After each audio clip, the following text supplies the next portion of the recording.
Well, welcome to the Squares of the Roundtable podcast. My name is Jeff Stein. With me is Mike Boyle. Hi. I don't know if Ivan is on the way or not. We are live in Clubhouse tonight, so if you're around on Monday nights and you are in the Clubhouse space, you can come and hang out with us. And we do that in the Dynamite Club, and we do it every Monday night. So, last week we had Hillary and Alyssa. I'm curious if either one of them show back up again. I mean, if they've got nothing better to do, but yeah, no, absolutely. I had nothing better to do, so I'm here. Right, neither did I. So I was just explaining to Samantha about weird stuff that we talk about on our show. Like, for example, I mentioned to her, and Ivan's not here yet, so we don't get the giant laugh track. But I found this article. I don't know if you saw this one. Parents must pay $30,441 to son for getting rid of his porn collection. Well, it depends on what type of media it is. I presume they're vintage magazines. Okay, so let's get into this. Let us get into this. The judge ordered a Western Michigan couple to pay basically over $30,000 to their son for getting rid of his pornography collection. Wow, this was a U.S. district judge, no less. Came 8 months after he won a lawsuit against his parents. He said they had no right to throw out his collection of films, magazines, and other items. Films. Apparently, he had lived in his parents' place for 10 months after getting a divorce before moving to Muncie, Indiana. This happened in Michigan. And yeah, Samantha has to hop off. That's fair. Yeah, not a problem, guys. We can always hop off. But let's see. And then the judge. So basically, the judge followed by the value by set by an expert. And apparently, the parents must pay almost basically $15,000 for the son's attorney. When he moved to Indiana, he learned his possessions were missing. And it's funny, I guess the parents made a comment about, frankly, David, I did you a big favor getting rid of all the stuff his dad told him in an email. It makes me wonder what was in there. Well, he says magazines and films, so I don't know if they're like 8mm films or they're stag reels. I remember one time. That stuff could you ever find a stag reel? No, I can't say I did. One of my friends found their parents, these two brothers, they found their parents' stag reel, and it was like an old vintage black and white movie projector, and there was no sound, but it was definitely an orgy. Oh, but it was like they're like, oh my God, Mike, check this out, and go downstairs, and they get the sheet along one wall, so they could tell what's happening because can't have it on like a brick or whatever. Oh God! But anyway, so that's there's collectibles. Yeah. We talked about this in many occasions. Collectibles come in many forms. Yeah, no, absolutely. That happens to be his collection. I have to find it. I don't know how I heard this. I was listening to one of the sports radio stations, and they were talking about the top 10 most valuable Playboy issues of all time. And I was surprised because some of them were in the 90s. I was like, wow. From the 90s, I was like, that's interesting. Nothing from the 80s. Either the 50s or the 60s or the 90s. It was very kind of strange. Wait a minute. What about the Marilyn Monroe number one? Yeah, that was number one. Obviously. The first issue. That's number one. But I was surprised because I thought the Madonna issue would be in there, which was mid-80s. Yeah, but they sold hundreds of thousands of copies, so it's not uncommon. Yeah, maybe. That might be true. Although then again, how many people really? Well, I guess that is true. I mean, but then why would stuff in the 90s be worth so much? I have no idea. Before when it was still considered smut, and technically still is. Still considered smut. There were low production runs and maybe poor distribution that month because of some maybe gas and oil prices. I don't know. There are many factors that take place. I don't know. But interesting that some from the 90s are in highest amount. I don't. Yeah, that's what I would. I'd have to go find it. I'm not going to go hunt right now. No. What's this other thing you posted about a furry problem in Kentucky? Yeah, it's This is funny. I read into it. It's sort of a non-story, but apparently there's a percentage of kids in this high school in Kentucky. They're identifying as animals, mostly cats, and they're like hanging out and purring and walking on all fours but in between classes outside, and they're wearing clothes that aren't conforming to dress code, and it's just, I don't know, they're going full cats with Taylor Swift and Andy Richter. Is this like full cats like Jason Derulo with his junk, or Jason Derulo without his junk? Yeah, no, don't know. I'm just curious. I mean, we gotta make sure. Yeah, I'm curious where this has got to be it. Like, all right, I'm just now here's ready. This is the part I'm willing to check out. I'm willing to check out where Meade County school district is in Kentucky. This I'm willing to check out. I'm not willing to check out what the top 10 Playboy issues are, but I'm willing to check out this. Brandenburg, Kentucky. Where is this in location? It's just it's southwest of Louisville. Okay, that makes sense. It had to be near a big city. It had to be near a big city. I mean, I don't know how else it could have been anything else. You know. God. Yeah, absolutely. Yeah. So Mike, how's your week been? Anything?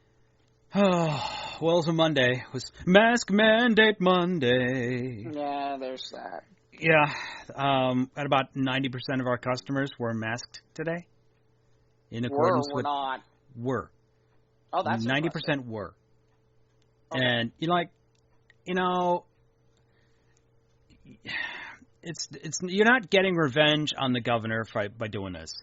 And just one thing too is I went and got a haircut Sunday, and I'm like, okay, I'll get this done before the mask mandate takes effect. Now, it's my day off anyway, but I put the mask on just to be safe, just like that. And I go in the Great Clips. There's 4 stylists and 3 other dudes in the place. I'm the only one wearing a mask. Yeah. So anyway, you're in McHenry, so McHenry hasn't had a mask. McHenry had a mask mandate now, but in Cook we've had it for a couple of weeks now, and it's weird. You're not in Cook County, are you? Oh yeah, I am. Absolutely, I am in Cook County. Oh, okay. I thought you were north of there. I'm in Cook County. Oh no, I'm not. I thought you were Lake County. Now. All these years, my friend Jeff. I don't even know who you are. No, I'm in Cook County. I'm solidly in Cook County. Yeah, no, which is funny because there's people like, it's like sometimes I'm kind of looking, I'm like, are you aware that there's a mask mandate for in and out in this county now? But yeah, no, here we are. Coming up on the fall, and guess what? Here we are. Masks again. But I mean, I go to my boss, and it's Monday, and I'm not able to multitask, and I'm sweating my ass off in this cloth mask that I wear that was made lovingly by my aunt, because that way I don't have to buy the surgical ones. I can buy these and reuse them, wash them every day afterward, my use. But anyway, as I go to my boss, I said, it's 9 o'clock, and I've already seen 3 people with no masks on. What are we going to do? Are we going to tell them to leave? We're going to, we're not going to offer them a free mask. We were doing that for months. So I said, because we have multiple raffles going on, because we have a charity cook-off coming later in the month. Gary's like, I have an idea. Let's approach them and ask them if they want a raffle ticket. I'm like, okay, cool. And he asks them, what do I win? You win a free mask. Oh God, that's hysterical. Yeah. So Monday. What do you know? You just won a free You could mask. be a winner. But I mean, that's beautiful. McHenry County is a very Republican county, very red. Yeah. And the thing is, and I see a lot of people with the T-shirts, that if they bought online, with the, with their political views, and they haven't seen anyway, but with not having to elaborate. Yeah. A lot of people they're getting revenge on Pritzker by not wearing a mask at our store today, and they're sending a message like Paul Revere, riding their horse across the countryside. And I'm like, okay, that's a lot dude. of countryside in McHenry. Yeah, there is. There's quite a lot. Yeah. So had that. Like I said, got my hair cut, so that way it's done for a while in case there's another lockdown or some shit. I still have the picture of my... I hadn't thought about that, boy. In case, another lockdown comes. So anyway, had a game night last Saturday, and had kind of like a head check, Like, I'm gaming with these two guys, and there's one guy younger than me. He has diabetes. And the guy older than me, that he just got diagnosed with diabetes. And they're both looking at me like, you're next. I'm like, oh, shit. Then here I am downstairs here with my caffeinated beverage, my sugar water. I'm like, oh, man, dude, you really, yeah.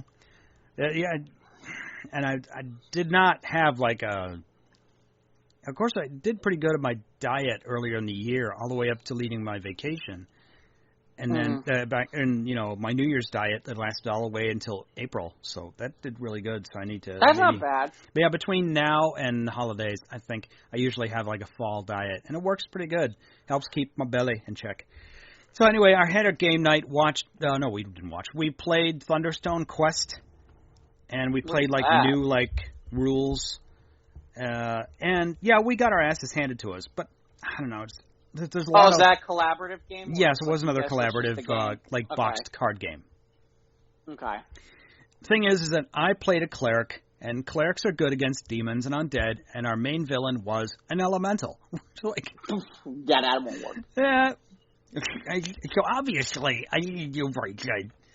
So yeah, we got our. Yeah, no, I was gonna say if we had people in the actual people in the audience, it'd be like, yeah, it isn't gonna work. It's like what?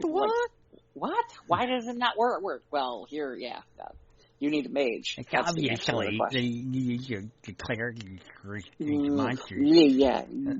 So that went well. Watched episode 3 of Lower Decks, and man, I'm just belly laughing. I mean, I'm in the groove of this episode. This particular season, it's knocking it out of the park. I'm loving it.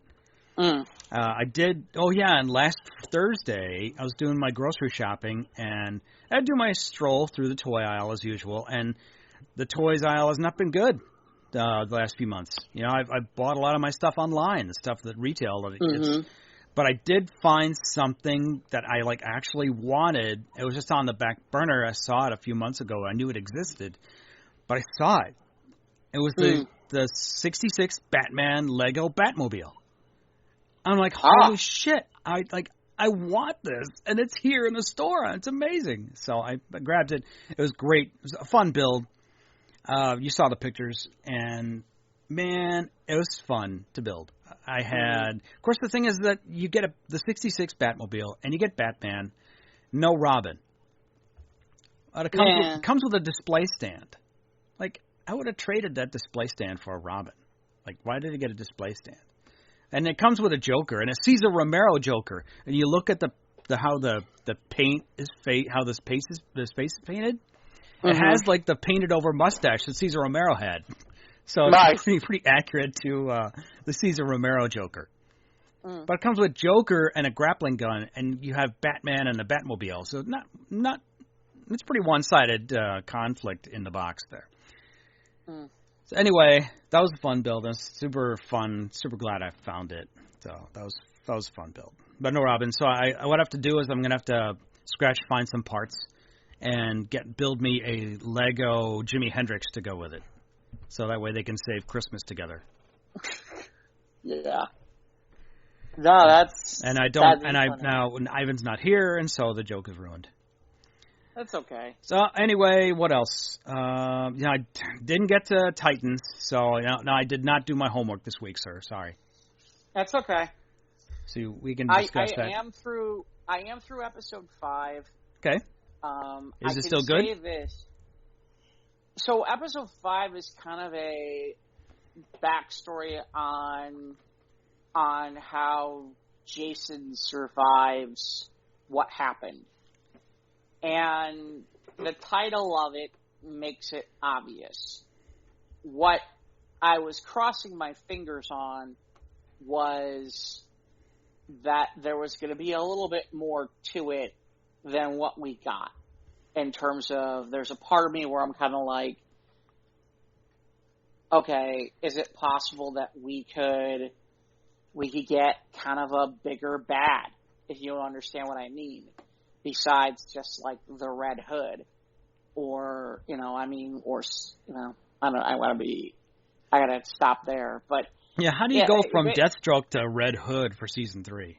Well, again, I don't want to say anything because you haven't seen episode 4 yet. Right. So I'm kind of trying to not say anything. But I was kind of thinking beyond what we've gotten. I thought maybe we get something a little bit more. And instead, it was like, nope, it's exactly what you think it is. And it's like, okay, all right. Maybe it's just me. I'm kind of sitting here going, this is going to take up the whole season. Ugh. I mean, unless obviously there's the Blackfire storyline too, so there's always that possibility within this. But there's a part of me where I'm just kind of like, I don't know. I mean, the entire episode for episode 5 is all based around Jason. Okay. Like, you don't see anybody but. Well, it's a whole backstory for him. Okay. It's a whole backstory from basically a little bit before Jason is killed to kind of more up to date, if you know what I mean, in terms of how we got where we've gotten with him. Okay. Like how that has happened. So yeah. So that's episode 5. And so, like I said, I'm doing this in kind of trying to not give away certain things, but it's so funny because I'm watching the title. I mean, they give you the title of the episode, and I'm like, all right, I already know how this is happening. Okay. I mean, it's just obvious from the title. Anybody who's ever read any DC comics is literally going to be sitting there going, oh, that's got to be what happens. So. Okay. Yeah, but like I said, so it was all right. I'm getting a little nervous because it's like, okay, episode 4 was all right, but it wasn't great, and episode 5 was okay backstory. We're getting close to the halfway point in the season because they only have 13 episodes. Are they going to take a mid-season break, or are they going to plow all the way through? I'm not sure. No. I think they're plowing all the way through, but I'm not sure. Oh. So I don't know. You catch anything else in the meantime? Oh, no? Yeah, I did watch episode 3 of What If, obviously. Okay. Well, do you want to talk about it now, or do you want to... Why, sure. Sure. So, I guess I'll let you start, because I'm curious your thoughts. Well, this one, I don't know if this was based on any book or something, but it's just another what if scenario about if Hank Pym had taken a darker turn when he left the Avengers project in the 80s before the Avengers were created, and then as the 1 week period leading up to leading up to the Avengers film. Mm-hmm. Might have been, or between Captain America and Thor 2 and Thor, and Iron Man 2, where if Hank Pym had started freaking killing off the Avengers, yeah, and we see the first Hulk movie, and we see the scene in the courtyard in the college where we just seen, well, that was the Edward Norton Hulk, not the Mark Ruffalo, but it was nice to hear Mark Ruffalo again. As I was going to say. And, of course, we had Nick Fury back as, Sam M.F. Jackson as Nick Fury. And Agent Coulson, I think it was Agent Coulson, too. It sounded a lot like him. So that was cool. Yeah. But, Hank Pym... I don't think we got Michael Douglas for Hank Pym, did we? No, it sounded a lot like the guy who sounded very... He was an older Hank Pym. That he was pretty spot on, though. Just like the same guy who was Hugo Weaving in Endgame. I was like, wait a minute, that sounds a lot like Red Skull, and we thought Hugo Weaving was done with Red Skull, but that did sounded a lot like Hugo Weaving. It was. So that guy who played Hank Pym, the voice of him was pretty good. Yeah. And we had a couple lines from Tony Stark, but it obviously wasn't RDJ because just only like 2 lines before he, dies. But yeah. I thought he was, I don't know, I thought he was... Maybe they used the original audio from Iron Man 2. Maybe. I don't know. I'm not sure. It was cool that Black Widow got her comic look. You know, they weren't trying to evoke the look of ScarJo. Of course, tensions are a little strained between ScarJo and Disney right now. Yeah, we know this. Keep in mind, this was animated months ago, I know, before the whole debacle, before the lawsuit over the Black Widow film in the theaters and whatnot. But... and then we got Tom Hiddleston back as Loki, and that was cool. Yeah.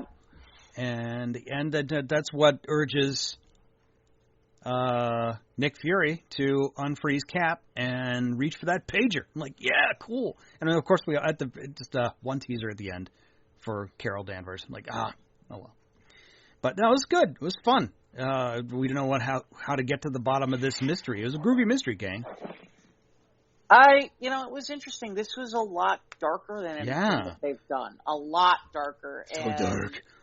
Yeah, DC Universe dark, according to Deadpool. Yeah. And you know what? Not wrong about that statement either. That it was kind of that level of dark watching it. And I wasn't against it.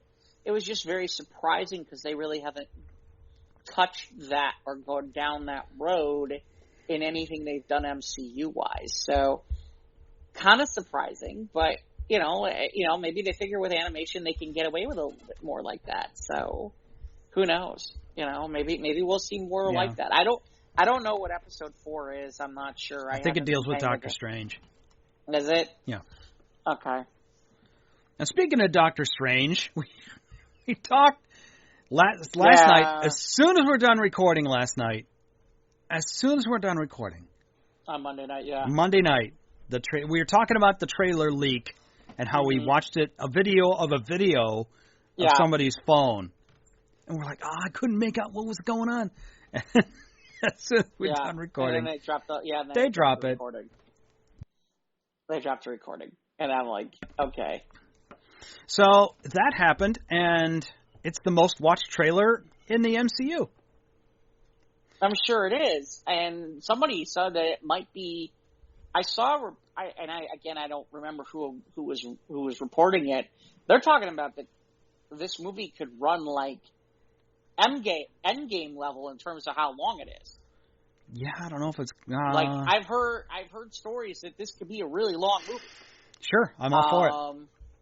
And I'm not against it. It's just an interesting, certainly depending on how much they're jamming into this thing. If it's true, if everything they're trying to do is to jam this much stuff into it, it's certainly, that's certainly, it got me certainly excited.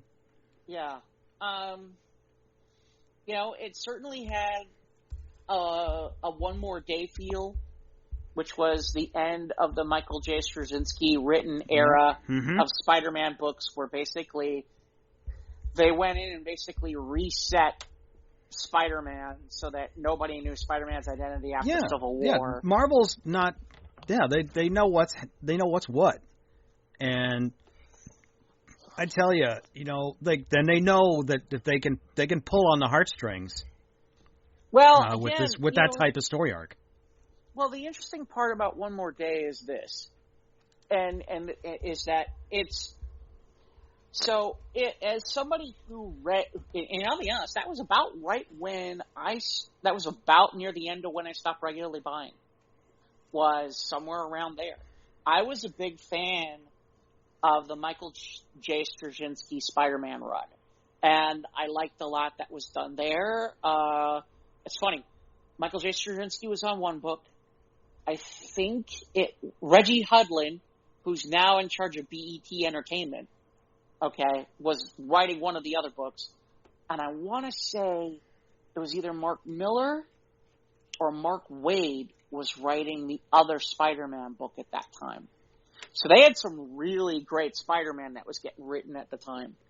And I know that the Dobsons were doing stuff too, because their artwork is spectacular. It's like Adam Hughes good. So it's a well-renowned book. It's from a good era in Spider-Man comic writing. So it's obvious that Marvel's going to dip into that well.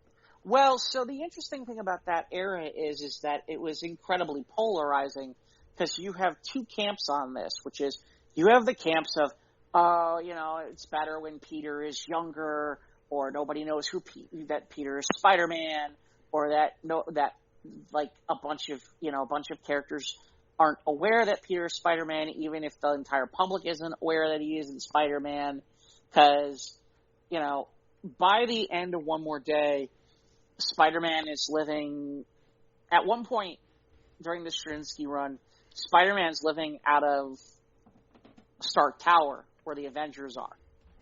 Right. At one point. And this is before the reveal in the comics. So him and Aunt May and Mary Jane have moved into Stark Tower. For their own safety, obviously. Well, I can't remember what happens, but actually it's before he makes the announcement. Okay. Before something happens that I can't remember where the house gets blown up or something, or somebody does something and blows up the house, and there was some villain that was aware or something, and it ends up where they don't have a place to go. So Peter moves them all into Stark Tower. Mm-hmm. And it's funny because one of the things. So there's a couple things that are interesting about when that happens, Mike, which is one is, so Aunt May is about the same age as Captain America. Mm-hmm. So they're having conversations at night about stuff. Yeah, that's cool. Because technically they're about the same age. But the other thing was, Mary Jane's a redhead. Jean Grey is a redhead. There's a moment where Wolverine's like, And it was funny because Peter got mad one time and he threw him out the window. Which is odd, and I don't think it was a Straczynski book. I think it was somebody else, but Peter got mad and he literally threw Wolverine out the window from 30, 40 stories. Well, he'll be fine. Oh, he was? Yeah. But that was the best part, is it? Yeah. No. And it was funny because MJ was like, Peter! It's like, I'll be fine. Yeah. And it was a couple panels later, Wolverine pops out of the elevator all pissed off because he got covered in glass because he got thrown out the window. Mm-hmm. But yeah, I mean, it's an interesting era because at no other point in time are a lot of the heroes in the Marvel Universe aware that Peter Parker is Spider-Man. It's the first time, in my knowledge, that Captain America knows Peter Parker is Spider-Man.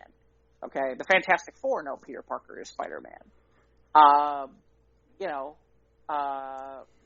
Tony Stark knows that he's Spider. You get the idea. Mm-hmm. It's the first time the heroes are kind of aware that that's who Spider-Man is. Right. And so to me, I think it's interesting because it sets up an interesting dynamic for the first time in a long time, which is, for a long period of time, Peter Parker isn't is more of a loner. He's not part of a team. And he's around and everybody knows, but nobody really knows who Spider-Man is. Not even Johnny Storm, when they used to pal around together, knows that Peter Parker is Spider-Man. Right, just some guy doing good deeds in New York. That's it. Right, exactly. So to me, that's what made it interesting. Was you've got an older Peter Parker. He's in the Avengers. The heroes know who he is. And then later on, they drop the big bomb about, it's too bad, in Far From Home, we didn't get any of that, of Spider-Man fraternizing with the other Avengers. He was in Europe, and then he was like, call for Thor. I was like, call for so-and-so. And like, nope, you're here all by yourself, and you're going to fix this. Right. Nick Fury shows up. So we didn't get Spider-Man hanging out with the other, Marvel heroes. Right. We got some of it, but that not we much, wanted but post-Endgame. Right. Yeah. And we'll see. I mean, I don't know that that's not impossible to have happen down the road, but the point being is, the reason I'm bringing this up is, there are some people, like myself, who one more day essentially wiped out that continuity. And there are certain people who were cool with it. There are certain people who were not. And that's what makes it controversial. The other part is that Straczynski was supposedly writing it and that he was doing it. And it came out later that Straczynski wasn't writing it, and Straczynski wanted nothing to do with it, but technically his name was on it. Which also makes it extremely controversial because Straczynski wasn't interested in doing what they wanted to do. And so, there's this question of all this. And so how did he get his name attached to the project? Well, because he still technically was the writer at the time of the book. But the long and the short of it is it's what's his name? Mephisto is the one who makes the deal with Spider-Man. Right. So it's very interesting because the thing that Strange is talking about is very similar to what Mephisto offered Spider-Man in the comics. Yeah. And we get a whole bunch of little Easter eggs and nods or whatever about Wong warns Strange not to do the spell. Yeah. And then they does it. Oh yeah, did you now I've learned this later on, a couple days later, but the coffee mug that Doctor Strange is holding has the word zero, then it has a fox, and the last line is to give. So his coffee mug says 0 fox to give. Nice. Mm-hmm. Well, so I've heard some things from people about there are people who believe that's not the real Doctor Strange because he's wearing the Eye of right, and that was destroyed in Infinity War. Right. So there are some people who are questioning that. I didn't pay that much attention to it. I did notice the pumpkin bomb at one point. Yeah. And did we hear Willem Dafoe, his voice, or was that some other voice? Well, that's the question that's the question is it James Franco or is it do William we get Dafoe? James Franco's Hobgoblin or do we get Willem Dafoe's Green Goblin? Right. Well, and then people keep swearing up and down and people keep jumping up and down and swearing it's Venom. That I would have to go back and look at, but I haven't paid enough attention to... I've not done I've not done a frame by frame of this trailer. Right. Again, this is stuff that I'm seeing that's, getting written because there are people, looking at this like a Zapruder film. Yeah. And, Like psychoanalyzing. Remember, in the Far From Home trailer, someone saw the letter 616 on, when they were on a boat or something? Yeah. In, what was it, Venice? Mm-hmm. So, okay, fine, yeah. Right, and I think they do some of that just to basically, just a nink and a wad. Nink and a wad. Wink and a nod, not wink and a nod. Yeah. Nink and a wad. Yeah, whatever. It could be a nink and a wad, too. Nink and a wad. I think that's this week's episode.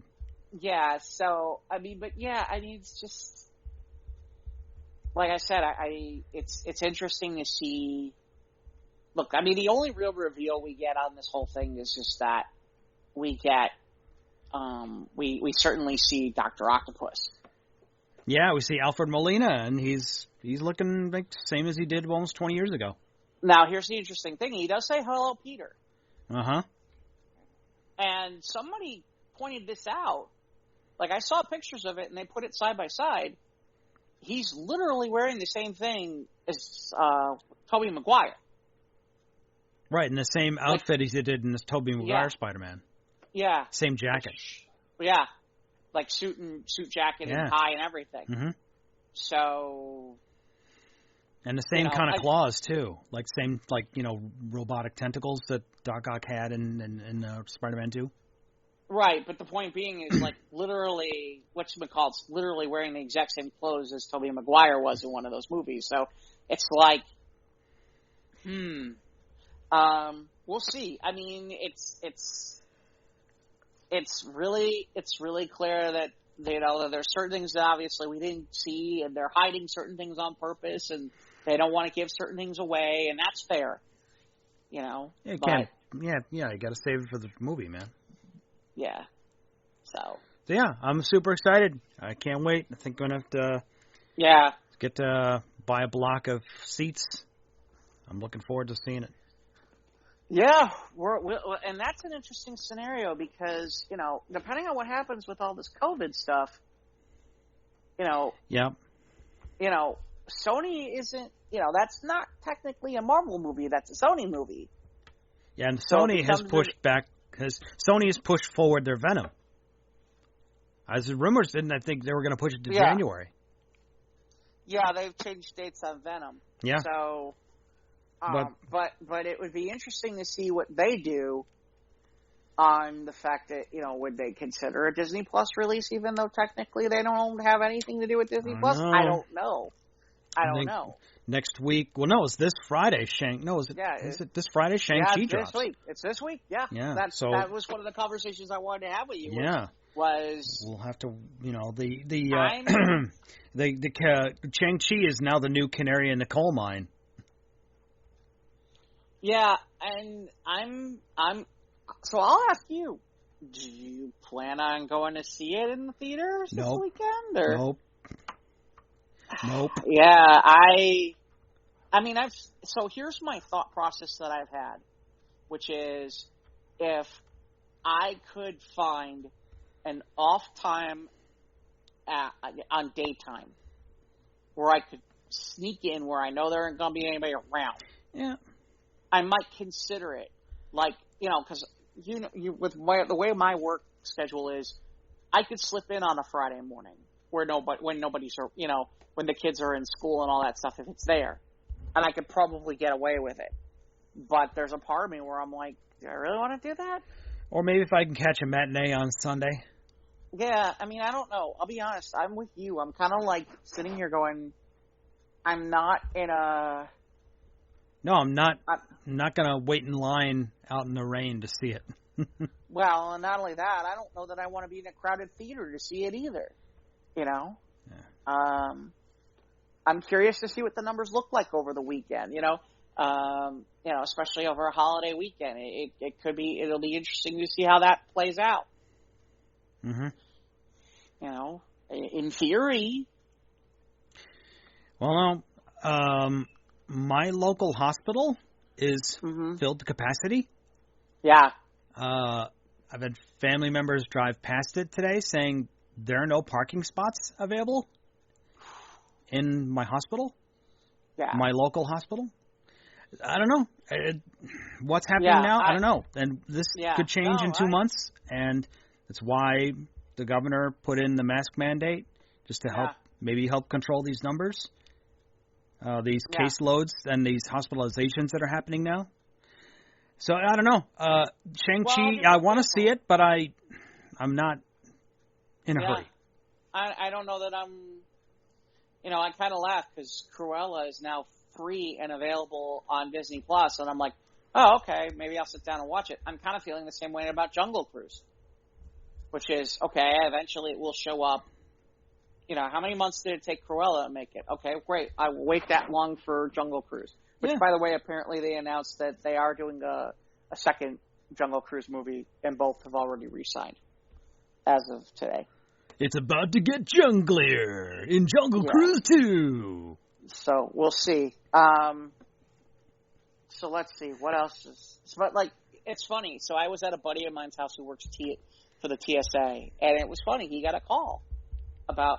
And he's like, yeah, there's another guy who there's another announcement that somebody's got COVID, and he works out at the airport, and I'm like, okay.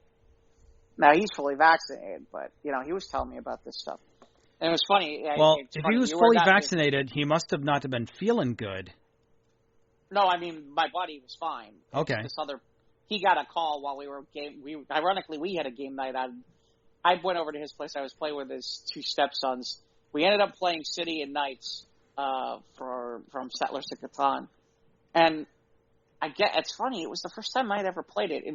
And God, that game took forever. We played it. That game took 4 hours. Yeah, I know. I've got a couple of games that, we've said, we can play Ascension or whatever. There's other games we can play. But even if we start on a Saturday night, it's either that or we can start early on a Sunday, but we got some games that take like 3-4 hours to do. So Saturday night would be the most ideal. But there's some games we want to play, but we would need like an entire afternoon. Well, I was laughing because my buddy and his two stepsons were home, and he's like, well, I got to teach the kids how to run because I guess both kids are going to Gen Con. And he initially tells me he's got to teach them how to run Cities and Nights. I'm like, all right, fine. Okay. And it is so funny because even his two stepsons are literally like, I don't want to play this. I'd rather play Catan. This looks like it's a pain in the butt and it's more difficult. It's like, oh no, this is a lot more fun. Oh my God. There's 4 players I'll just start just to begin with. And then there's added complexity because now there's other stuff involved. And the best is 2 things. One, about 2 hours in, he's like, I didn't say they have to run this game. I said they have to run Settlers. And I'm like, you said they have to run this game. And the best is, like, none of us know how to play, but he does. Supposedly he kind of does. And literally there's a couple times where I'm like, hey, are you sure that's a rule? So then he's like, oh no, it's a rule. And they're like, get the book. And he has to read it. I'm like, I swear, every time now we're like, get the book, read the rule. Prove it. I've had game nights like those. Yeah, somehow I ended up winning. At one point I was dead last, and somehow I ended up winning. But yeah, that game went 4 hours. I mean, and I like Catan. Further proof that it's like Catan, fine, and Catan can be that way too. If you get the wrong board and things go badly, that could be a 4-hour game. What's your go-to game for like an hour or 90 minutes? That's a good question. See, like, you just want to pop the lid and just go and just play for an hour and a half and have fun. That's a great question. I want to say Flux. Flux is a quick game. I mean, seriously, Flux could be done in 5 minutes. Flux could take a while, or Flux could take 5 minutes. Because of the way it is, because it's an incredibly random card game. Where, like, the rules are constantly changing, and depending on what happens, that game can get changed rather fast. Okay. Guillotine is another card game that I know we used to run that didn't seem like it took forever. I'm trying to think about a board game. No, card games still count. I know, but I'm trying to think like a board game. And honestly, like, hour is rough. I mean, it's just so... That's part of the problem I have with board games is it's like, you really have to pretty much figure that, okay, you're playing, it's at least 2 hours. Yeah. Like, I've got Star Trek Ascension, and it's a fun game. I played it once, and I played one solo mission by myself. And it was a good solid 3 hours, and 3 hours of solo play. So with 2 other players who are less familiar with the game, it'll take longer to play. Oh, absolutely. So, and I want to play the game, but it's just like we can't dedicate the time to it. And Gen Con is an awesome venue to do that, where you just sit and plop, and just from noon till 6 go. So games like that are great for that.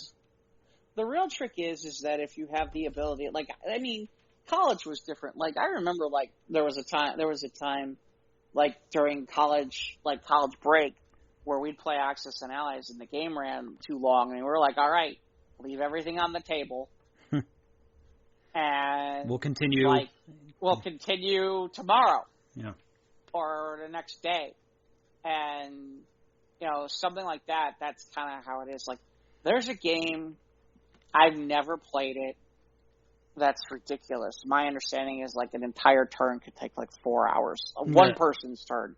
It's called, like, Campaign for North Africa. And it's insane. It's like, it's one of those games where it's so detailed that, like, one person's turn could take 4 hours. Nope. And that's not, like, the first turn of the game. Like, that's crazy. That's getting a little too comprehensive. Well, you know what it is? That's, okay, I can leave this board on the table and we'll come back to it when we feel like it. Right, if you're able to. Be what it is. But if you have pets who like to jump on tables, then that's... Well, that's also the part where it's like, okay, take pictures and take down where everything was. And and record all the stats and whatever, Yeah, and that kind of thing. I mean, you could do that too. But, True. You know, but no, I get it. I mean, there's certain games where it's like, you know, playing Axis and Allies, and in fairness, Axis and Allies has gotten easier as I've gotten older, but when I was a kid, I mean, Axis and Allies took forever. Oh my God, it took like all night. Or, you know, if you got into the wrong Castle Risk game, have fun. You know, because it would turn into like a game of like who's on whose side and all this stuff, and it's like takes forever. You know, depends on who you're playing with too. Some people play it beer and pretzels. Some people play it really strategically, and the next thing you know, it's like, oh God, we're gonna be here forever. You know? Yeah. I'm all for the beer and pretzels most of the time, but all I want to want to pop. You know, like I leave this up to the other guys who I game with, and they have their ample supply. That we have a healthy rotation of different types of games that we play.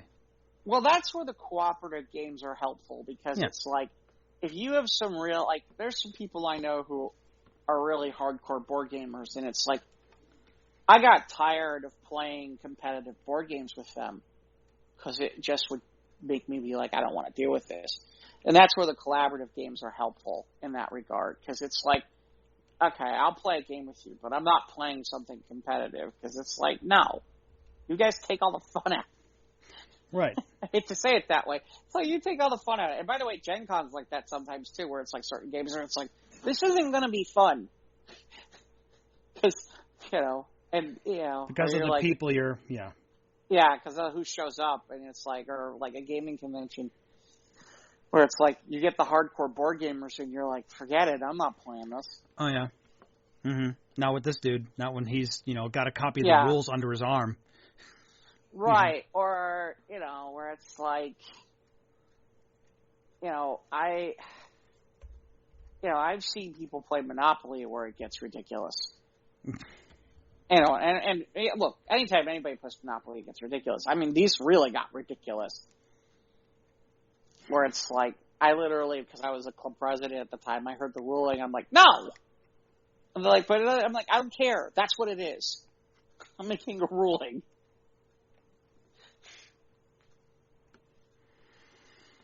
Yeah. But, yeah. It depends on who you're with, you know. So we played some Cities and Nights, and that wasn't bad. It wasn't great. But you say you've got, so his two stepsons are going to Gen Con. Yeah. How old are these young'uns? In their 20s. Okay. In their 20s. Not youngs. They're like, they're in their 20s. They're going to Gen Con. Okay. Not young kids, just like in their 20s. I'm curious to see what the numbers look like in terms of how many people are really going to have at Gen Con. Yeah, that's coming up in a couple weeks, isn't it? Yeah. It'll be interesting to see what the numbers really look like, because supposedly they're cutting down the numbers. And again, you know, we've had this conversation, which is, with everything going on, it's funny, Gen Con has put out a mask mandate that everybody is to wear at the convention at all times, a mask. Do they need proof of vaccination to get into the convention center? I don't. Well, here's the other problem with that. Not everything's in the convention center. Right, because it's then strewn out without several buildings. Right, so, and here's the other plot twist. Hey, Ivan. I mean, here's the other plot twist to all this, which is, we're talking about Indiana, and their rules are very, very different than our rules. Mm-hmm. So, I'm curious to see how much they're going to enforce what Gen Con is putting out, because county or state rules may say otherwise. Well, like I said, that's coming up in a few weeks, so hopefully that'll be. And honestly, if I was a volunteer, I don't know that I'd want to, with everything that we see going on with people, when you tell people about masks, I mean, these people aren't getting paid enough to, we're talking about volunteers. Yeah. I mean, this could, we could see some really ugly pictures from Gen Con. Or video. I've like I said, I talked to my bosses this morning, and we're like, we're done telling these these Paul Reveres, these these patriots with a capital P, that they're defying the governor's order by shopping at the hardware store with no mask on. Come on, dude. Anyway, oh well. Well, like I said, it'll be interesting to see because Gen Con has made it clear that you have to wear a mask. But again, we're talking about what will the city of Indianapolis, which is in Marion County, which is will any of those municipalities will they not they're going to be expecting riots and be just a bunch of white nerds. What happens? There will be security there. What they're going to do? Well, right. I mean, that's the thing. Will security be in a situation where it's like, hey, it's okay, Gen Con has made this determination. Well, here's the thing. And that's the other thing. Like we said, Gen Con is strung out all over the place. Okay, maybe in the convention center they could get away with that. What about a hotel? I don't know that they could get away with that in a hotel. Will the hotel abide by Gen Con rules? I don't know. I mean, here's the fun part. Will the convention center abide by Gen Con rules? If the rules in the city of Indianapolis are different than what Gen Con's rules are. No, man. No, we'll see. Like I said, I'm looking forward to seeing the pictures from people's adventures to Gen Con. Yeah, we'll see. I'll be curious to see if we see anything. Yeah. Here's the best part. I put money on the fact that we won't hear stories about this kind of stuff where there might be clashes because they'll purposely try to hide it. Yeah, at least not in the unofficial capacity. So, Ivan, how are you doing, my friend? I'm doing good. How's everybody doing today? Okay. I'm okay. Yeah. How are you, Ivan? Oh no, I'm doing all right. For some strange reason, I tried to get onto Clubhouse today, and then I had to jump through a few hurdles this time out. But then I think it was because I did some cleansing of my phone over the weekend because my phone was overheating. Mm-hmm. So I had to clear a few things out, had to straighten a few things out, take a few apps out, reboot a few apps. So I just had a bit of a time trying to get back in. So sorry about that, gentlemen. It's okay. Well, at least you're glad you're here. But you said like when I got the text from Julie from her phone last week. It sounds like your phone bricked. Yeah. It just it's been kind of a on again off again thing with the stupid phone. So just like trying to get everything together. But yeah, for right now everything is rolling along. So far so good. Good. All right. So how you been the last couple of weeks? Well, I've been doing good. Let's see. I'm doing fine. Everything's been good. We just had a birthday pass, as you guys know. And, yes. Happy birthday, my friend. Ha, you're old. Yes, yeah, I'm old. But I'm still here, so that makes for good. And, let me see, spent my birthday with, my family, and, the whole week was filled with many surprises. Julie, made me my favorite, birthday dinner, which was kind of like having Thanksgiving all over again, which was really good. And did you stuff the bird on Thanksgiving? Yeah, I stuffed the bird on Thanksgiving. Yes, I did. Did you stuff the bird on the holiday? Well, it was nice. It was nice having turkey with mashed potatoes and gravy, homemade. Yeah, I don't think that's what I meant by that, but okay. And everything else. So it was good. I think we're being too literal. Well, I'm sorry. I guess my autistic mind kind of missed that cue. That's right. So, I'm glad you had a good birthday. I did. Birthday was good. Staying out of the excessive heat, because the heat like this is no good for me. So I stayed in a lot over the last over the last week or so, because it's just been so terribly hot outside. I finally turned the air conditioning off today. Well, living in an apartment building, unfortunately, because it's been being in between floors, the first and third floor, everything just kind of keeps heated down here. The heat kind of stays around here. So air conditioning, not to mention my electric bill has been obscene the last few months. But I'm glad to see that the weather is going to take a turn for the better over the next day or two. So I'm excited about that. Excited for later this week to be back out and spinning records. I'll be at Cafe Mustache on Friday, which is the 3rd, and I'll be at Cole's on the 5th. So is that Sunday before Labor Day? Yes, it has to be the Sunday before Labor Day. Yeah. Okay. I need to go to Cole's too to get a mattress. This Cole's doesn't have mattresses, I don't think. Oh. No, okay. no, not this Cole's, no. No. And what else? There's I caught you spinning live on Facebook a couple times, but then I go back and it's the audio is already muted. Oh yeah, it's the old shenanigans with Facebook. Like I said, if it was meant to be music book, like I always say, that's what it would have been called. But no, and I'll be making fewer appearances on Facebook starting next month because I'm just tired of putting it out there and then people they'll text back and they'll say, "Well, sorry, looked like it would have been a great show if I was able to hear it." So yeah, and just looking at other avenues. You still doing Twitch? I know we talked about doing things on Clubhouse. I just recently got my connection reworked since I lost my connector a few weeks back over at my last Cole's gig, and I was just like, oh shit, I couldn't. I'm always kind of a stinker to have everything working and be perfect. So I had to go ahead and I found some cables here in the house and I reworked everything, and now it's just the way I want. In fact, I think it sounds better now than it did before. So I'm actually rather happy that I was able to maneuver the connection to make it sound like quality. And well, Clubhouse actually made some switches to their audio too.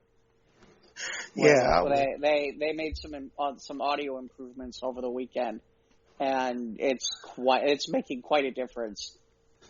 Yeah, in the audio quality too. So I'm looking forward to testing that situation on Clubhouse in the very near future, and if it proves to be a beneficial connection, then I'm going to be doing all of my stuff here on Clubhouse. And if people want to catch up with me on Clubhouse, outside of the podcast, but if be coming off of Dynamite, which I'm looking forward to bringing into the fore, and also, just as far as my association with Spinning Wheel has pretty much now become a situation where I'm just nothing more than a spectator now. I've kind of left that whole situation, and others like it because too I'm busy getting ready to move. We found our new home. Oh, good. Which I'm real happy to report that yes, we got a new place. We should be moved in, hoping by October to be there, which that's very exciting news. Great. So I'm really excited. Nice first floor apartment, 2-bedroom, really well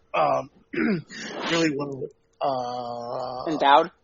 Really well endowed with many wonderful features, and so I'm really happy. Julie's really happy, and also we just started during the week that we've been inside, started to sort the wheat from the chaff, if you will. and getting rid of a lot of things we don't need anymore. A lot of You're things, making bread? you know. No. I'm going ahead and getting rid of a whole lot of stuff that just, doesn't, it's the old saying, if it doesn't make you happy anymore, then it needs to move on. It does not spark joy, just like the one chick from the show. Right. So that's why I've been looking at... Yeah, but what are you at... going to do with all your records then? No, my records always gives me joy. So as far as the records are concerned, I'll be cutting a lot of the fat off of that collection. I meant to do that for a number of years, but now once I get the storage space ready, that I'll be able to set up shelves, get some skids in there so everything's off the floor and be able to, sort through things. Also, I had just acquired a lifelong collection of my god brother Angelo's collection. He passed away a while ago, and my god sister got in touch with me, and she had asked if I wanted to accept his collection into the Moon Soul Music collection, and I said absolutely. So I acquired roughly and beautiful Spanish albums, to which now what I'm going to do is some of the stuff that's in my collection will probably be leaving. That, again, a lot of it is, I don't do a lot of albums really all that much than I do the 45. So a lot of my albums are going to be either put on sale or, I'm thinking either I might do a personal thing on Facebook. I tried doing the marketplace with one product. I tried selling some Furbies there, but for some reason I kept getting people that just kept not showing up. So I dropped that idea, and I think I'm either going to go Evil Bay. That's not my preferred choice. Don't sell on eBay, Ivan. Okay, well then, good enough for me. Good enough for me. eBay takes at least 12%. Maybe there's a way you can sell off Amazon. Yeah, well, you can create an Amazon account and you can sell on Amazon. Okay, well that sounds feasible. Let's look and see what their cut is, though. Well, yeah, I mean, I'll definitely research it before I do anything else. And then I got rid of the thing that I was putting on Marketplace was the Furbies. I had come across 4 Furbies that I didn't sell. If you remember the old story when I was at Weave, and that year that I was selling Furbies out of the trunk of the car. I remember. And, I actually sold one to Fred Winston when he was working down the hall from us when he was working at BBS. WLS Chicago. Yeah, it was a funny thing that he was on the air and he was asking if anyone could get a Furby for his wife. And then remember, I got wind of it, and that's when I grabbed one, and that's when I went over to the studio and I just went in. What year was that? I think it was like 98, 99 when the Furby hit. I think that was 98, if I'm not mistaken. So is it 98? It's not a little bit later. Well, no, maybe it is about 98. Sounds like 98 or 99. I'd have to look. Yeah, around there, I believe. Yeah. So the leftovers that I had that were in storage for many, many years, I ended up acquiring them as I was moving the stuff out of my old residence, as I still had some stuff still in the old garage at the old residence where I was living. And I took them, and today I went over to Bric-a-Brac, which I met with my friend Nick, which, by the way, if you're looking for great toys, books, VHSs, records, and all sorts of wonderful, fun ephemera, Bric-a-Brac on the corner of Kedzie and Diversity in Chicago. Wonderful place. Tell Nick that Jive and Ivan sent you. Wonderful guy.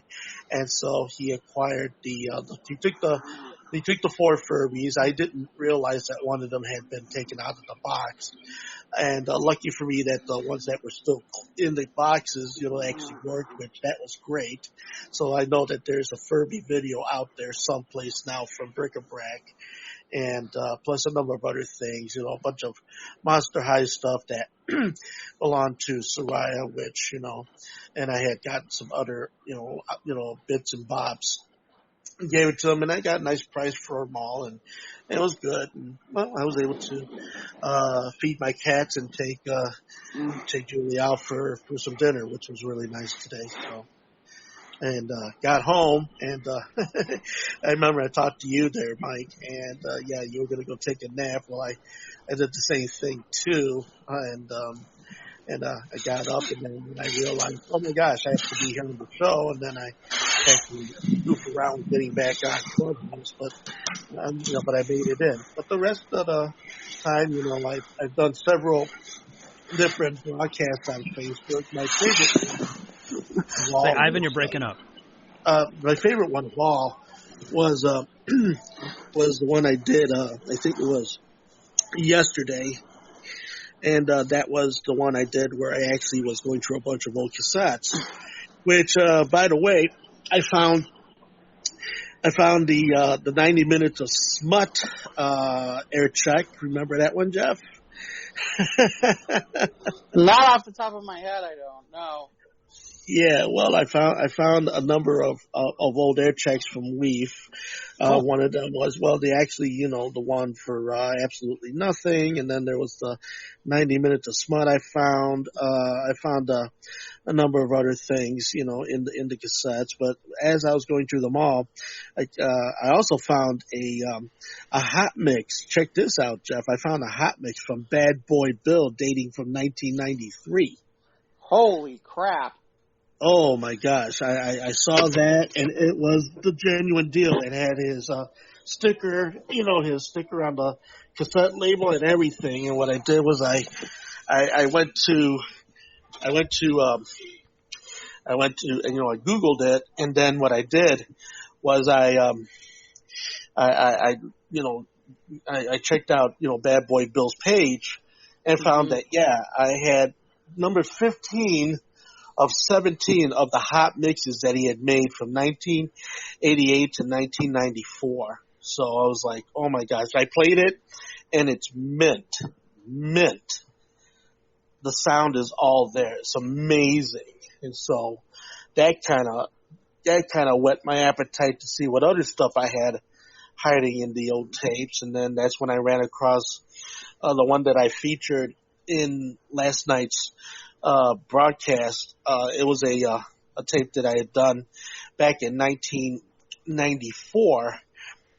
It was called Deepnessly, and it featured a bunch of rather obscure, by today's standards, artists of the time. I mean, back when the music was released, I mean, they were just like new artists, but now, years later, most of them are just pretty much gone, and I just kind of got lost in it and just wanted to share it with everybody, which was a wonderful time. And for those who got to see the broadcast, it was a very liberating experience. The fact that I'm thinking, wow, here it is. I was able to revisit a time and place and listen to music that I hadn't listened to in close to 30 years.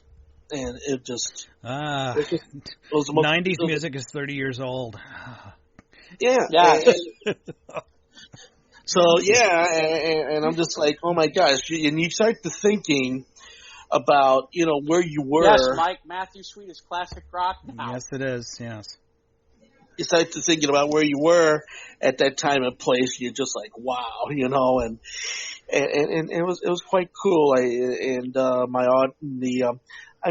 didn't have a huge audience, but I had a very loyal audience on Facebook, watching in the initial sensibility. Also, another thing I did was I got off of my original Facebook app off my phone. I am now using a Facebook app called Facebook Lite, and it is worlds away better than the original Facebook app. How is it better? Well, it's better because, one, it's more concise. Half the calories. It's Twice the high, really half the high, half the calories. So it's concise, it's clean. It does take away a few of the things you not necessarily really need to have. So you don't really miss it. And it's so much better, and it's so much more easier to use. Might be better for an older phone like yours. Yeah, well, the Facebook Lite, I don't know if it's because it's more Android friendly or it's because the fact that it's just, you hit it, it's clean, it comes up. It seemed like my original Facebook app was going downhill because it started jamming up. Marketplace wouldn't load right. A lot of things weren't coming in correctly. A lot of my news was late, if it even, came up at all. It was just a bad thing. And then I went to Google Play and I checked it out, and I found out that the Facebook app for Android is now down to 2.3, and everybody, I thought it was just me, but it seems like everybody was complaining how terrible it has gotten. I mean, it's almost like Facebook abandoned. Well, it's just haters too, Well, and I don't know, but I think Facebook people who use like Instagram or Twitter or one of those other, the young TikTokers, I don't know, leaving negative reviews on Facebook apps. Well, actually, a lot of the reviews that I saw on there were from people that had been on for years, like me, and they had mentioned that the app, the Facebook app for Android, is really gone downhill, and that it's got a lot of problems, and I agree with that. And I just got out of there, and I'm like, the hell with this. I'm not going to sit here and waste my time, keep fussing around, shut the phone off, turn the phone off, reboot, reload, all this other shit. Yeah, you need a better app if you're going to play Bad Boy Bill on Facebook Live. Well, and so with that, I got off of there and I got on the Facebook Live, and the last few shows I did on Facebook Live really were really, really amazing, and I was really happy. And I was very content. Well, the only thing, like when you're on Facebook Lite, how you have the choice of actually popping emojis on while people are in the commentaries. You don't have that for the commentary in Facebook Lite, so you just have to wait till you review the page again. After you're done live, then you can go back and comment on the comment, right? Exactly, because you can't. Then your Memorex. Right. Yeah, and then you don't get to comment, until after the fact, which is fine by me because usually when I'm, in the thick of it and everything, I tend to lose time, and I look up and I'll find that somebody said something about it to me, but I wasn't able to comment on it because I missed it completely. So at least now I can go back and I can go, hey, here we go, pop, pop, pop, and we're good. And so the Facebook Live app, if you have an older Android phone or if you just have problems with the Android app within itself, just check with Google Play. But I think the Facebook app in and of itself has gone downhill. Yeah. And I think it's also too because everybody has defected over to Instagram, because now Facebook is considered by many to be the old person's place to go now. I mean, yeah. You don't know what you're talking about. I don't know what you're talking about. Bunch of suckers. Get off my lawn. Because I don't like Twitter because it's hard to follow conversations, and Instagram is all photographs. Well, I don't do much. It's softcore porn. That's what it is. Well, I don't do Instagram unless I'm like advertising for a show, or if I just have something where a lot of my friends now have gone over to Instagram now and have pretty much said to hell with Facebook and such. So, but now, with this new Facebook Live, it's kind of like light. Sorry. then it's like, okay, I can navigate the situation. But no, I'm not. I've never been on Twitter. I don't expect to be on Twitter. I don't think much of Twitter. And Instagram is just another tool for advertising, for me. For TikTok, though, we need to volunteer one of us for the milk crate challenge, though, for on TikTok. Oh, yeah. No. I saw that whole milk crate challenge. I sit there and I just, SMH, and just like, okay, yeah, it just kind of reminds me of the whole water bucket challenge a few years ago. Well, that was to raise money for ALS. Yeah, and there's a big difference that's cool. And if they did the milk crate challenge for a worthy cause, I can see that. For people with broken bones, what they're about to get from climbing milk crates. Yeah, for doing dumb shit with milk crates, which hi, let's all go ahead and all the memes now, like let's go ahead and let's audition for a new version of Jackass, people killing themselves, doing the milk crate challenge. It's all about generating those likes and shares and hearts. I don't know. Yeah, likes and shares and hearts. And those same people generating those likes and shares and hearts are not going to visit you in the hospital when you break your fucking head. No, some of them might. Maybe. Yeah, bullshit. I'd visit you if you did the milk crate challenge. If I did the milk crate challenge, I know you and Jeff would, you'll probably laugh. We did a full body cast, and we'll be there. We're recording live on Clubhouse. We'll put the microphone to your bandaged face. That's the real answer to the question. You probably bring markers too, and just leave all kinds of designs all over my body. That's on Jeff. No, I just signed my name. It would be like Mike and Jeff were here. Have a little picture of a transformer and stuff like that. Better you. But I have a big arrowhead towards his crotch and write "Do not enter." Enter here. Right. Oh my God. Let's see. Would we have another news this week? What do we got this week? I did have something else I wanted to talk about, which is so I went down to the Museum of Science and Industry. Yeah, I saw that. Was that Wednesday or Thursday? I saw that. Wednesday, and I saw that. That was cool. That was cool. I got a chance to check out the Marvel exhibit, and it's there until sometime at the end of October. Now, I will tell people now that I had to call a couple weeks in advance. It's really pretty much selling out, and I had to do it on a weekday because weekends, from my understanding, are really hard to get. Yeah. Because of traffic, obviously. Yeah, I mean, you have to. So it's not included in admission, so it's an additional cost to get in. Mm-hmm. So it is a little, you're paying for admission in, and then you're paying for admission in into the Marvel thing. And so it's when you start to add that in and you start to add in parking, it's a little costly. Hey, I was thinking though, not to stop you right there, Jeff, for a second.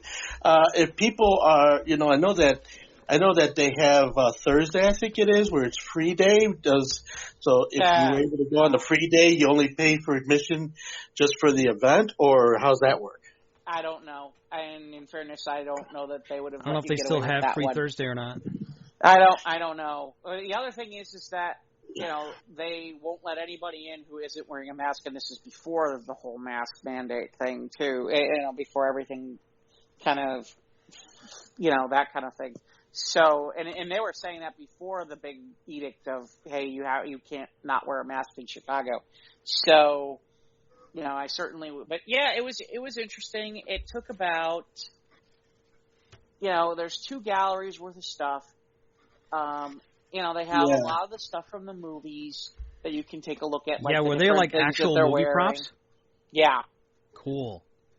I was watching your video, Jeff, and I was like, me and Julie were just like, wow, that's something we need to take in. I mean, you're quite the narrator, man. That was really, really well done, and enjoyed all your pictures and everything. Yeah. And then you went to one of my favorite. I know this is not Marvel. I'll let you get back to that. Yeah, but you went to one of my favorite displays. That was the model trains, in which I've always loved that huge model train. Well, it was funny. I was trying to remember the last time I've been to the Museum of Science and Industry. I mean, it might have been back when I was a teen. I can't remember the last time. So a high school field trip for me. Yeah, or something like that. Like, it's been quite a long time. So, I mean, they've really changed that. I mean, it's like 3 full tables for that thing now. And the one table is literally, it's like they've rebuilt downtown. That I wanted when he showed that I was like, wow, that is like amazing. Right. Yeah, that was incredible. So, you know, like I said, and that happened to be right outside the door when I walked out at the end of the Marvel thing. But yeah, I mean, they had stuff on the walls about reading about, how Marvel started in New York and different things. They had different things that you can read and you could look at and you could read off. In fairness, I didn't do some of those as much because I kind of knew about some of that stuff already. But there was some interesting stuff along those lines. The big thing was, you could certainly, they had like some of the movie props and stuff, and then they had like these statue figures that were available that you could take pictures with. So that was fun. Obviously. Yeah, I saw those. Well, I decided to have a little bit of fun with the whole thing. Like, for example, you did. It was great. The first couple pictures didn't come out well because like Ben Grimm's sitting there sleeping on the couch, and what I really wanted to do was like pretend I was giving Ben Grimm a wet willy in the ear. It didn't work. And it wasn't going to work. And I'm like, screw it. I'll just basically look like I'm falling asleep with Ben on the couch, which worked out much better. And everything was dying of laughter because I'm like, Ben and I are a little tired.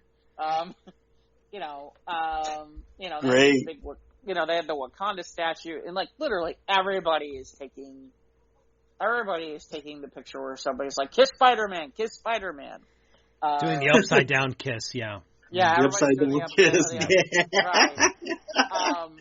Originally, it was funny because I took a picture where it was like where he was like over my shoulder, and I made it be like spiders. I can't stand spiders. And someone was like, it was funny. I posted it, and somebody was like, "You're not gonna kiss him?" I'm like, "All right, I'll go back and go kiss him." So I did that, and then there was like some other stuff, like I showed like the Iron Man stuff, and there was a couple things about censorship that were there. There's still some stuff that I haven't posted. Where they had a whole thing about what's her name, Flo, what's her name, who was like the first woman to work at Marvel. I have some stuff for that too. They showed some of the different stuff with like the toys. I was surprised that they had a Miss Marvel statue, and I was like, the way that they had that one set up, I'm like, oh my god, I totally have to make it look like she just hit me. Kamala yeah, Khan? That was great. Okay. That was great. Yeah, no, I was like, okay, that I have to do that way. And then it was funny because they had it where like it looks like you have to like walk across the hallway to go to the next section, and literally out there is like, it looks like basically Thor and Hulk getting into a fight. And Thor's up in the air, so you can't really take a picture with Thor, but you can kind of take a picture with the Hulk. And I had that picture where literally it looks like he's behind me, and I'm like, oh my god, he's gonna kill me. That kind of thing. Those are some great shots, man. I can't wait to. Like I said, I figured I'd have fun with it a little bit, and you did. It looked like you looked like you looked like you were having the best time. I'm thinking in my head, dang man, you should have got me. Well, and like I said, it was, again, it certainly is. It had, there's a lot of reading, and there was the one section where it's like, okay, the thing with the Ant-Man thing that you can see. Right. There was a couple things here or there where you can press buttons and stuff. I was a little surprised it wasn't a little bit more interactive in some ways, that there wasn't more stuff to like kind of do. Well, maybe it might have had something to do, like maybe licensing or maybe just it's just less things for the kids to break. Maybe. Yeah, maybe that too. Yeah. Probably. It's like where you had like the squares with all the buttons, I just see the kids pressing them all at the once. Oh my god, there was 2 kids in front of me, and they were like doing that for 5 minutes. And finally the father looked at me, he's like, I'll get my kids out of the way. I'm like, thank you. Yes. Please mind your children. I mean, because like those two kids were literally like pressing every button, like it was like the elevator, like press that button, press that button, press that button, press that button. Just a question though. Did they have any blow molded miniatures for you to be able to buy? Like I know that you had plushies. Yeah, I saw the plushies. They had by Ty. I mean, they had a bunch of stuff. I mean, the thing is how do I put this? It's not like I was buying anything at the gift shop, because everything that they sold at the gift shop, I was positive I could find somewhere else. And cheaper. Cheaper. Yeah, cheaper. And less expensive. Yeah. And less expensive. Like there were some nice, there were some nice coffee table books and a couple things here or there that it was this is interesting. Did they have like actual trades? I can't remember if they had actual trades or not. At the gift shop of like actual Marvel books? I don't think they might have. That'd have been a smart idea. It's a good tie-in. That would have been the smart thing to do, I think. Yeah. It was. I don't know that they really had they had T-shirts and they had toys and stuff, and they had different pieces and whatnot. And to me, I thought the most interesting was the Beanie Babies, because it was I hadn't seen those. Yeah, I've never seen the Beanie Baby licensed Groot. Yeah. I saw that, and I was thinking to myself, I thought Ty kind of went out with that whole big Beanie Baby thing. I didn't think they were even still manufacturing things these days. But it's kind of neat that they got the licensing for that. I'm sure they're making a little bit of money off of that. I'm sure they are. Well, it was funny because the two I didn't take pictures of. So there's also a Hulk and there's an Iron Man. I just didn't feel the need to take more pictures of stuff. Because I figured most people saw what they wanted. Yeah. And it was. Yeah. Well, I'm glad you had a good time. Yeah. No, it was fun. It definitely was worthwhile. I mean, I went through and it took me a little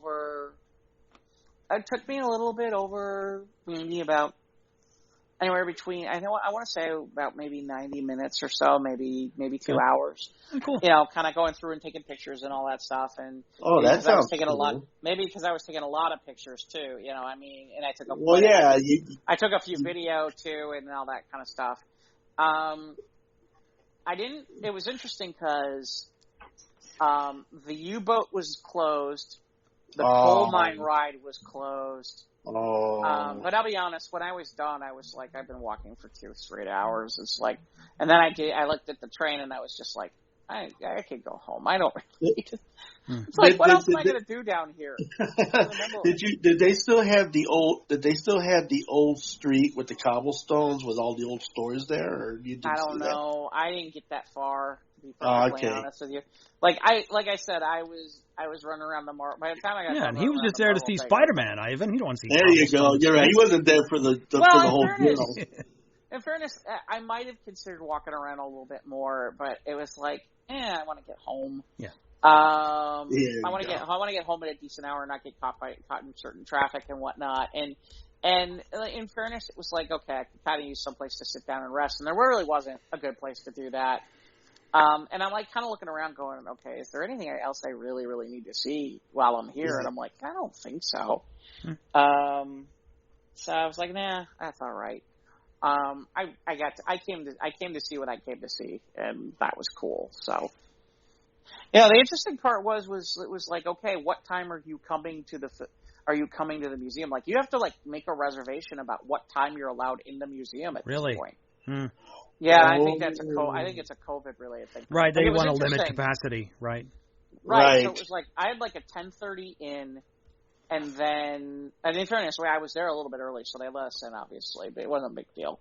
But, I had a 10:30 to get in, and I was supposed to get in to do the Marvel thing at 11. But it was funny because we were early, and I'm it was literally almost 10:40, and I walked over there, and I'm I know it says 11 o'clock. They're is it just you? I'm yeah. They're go.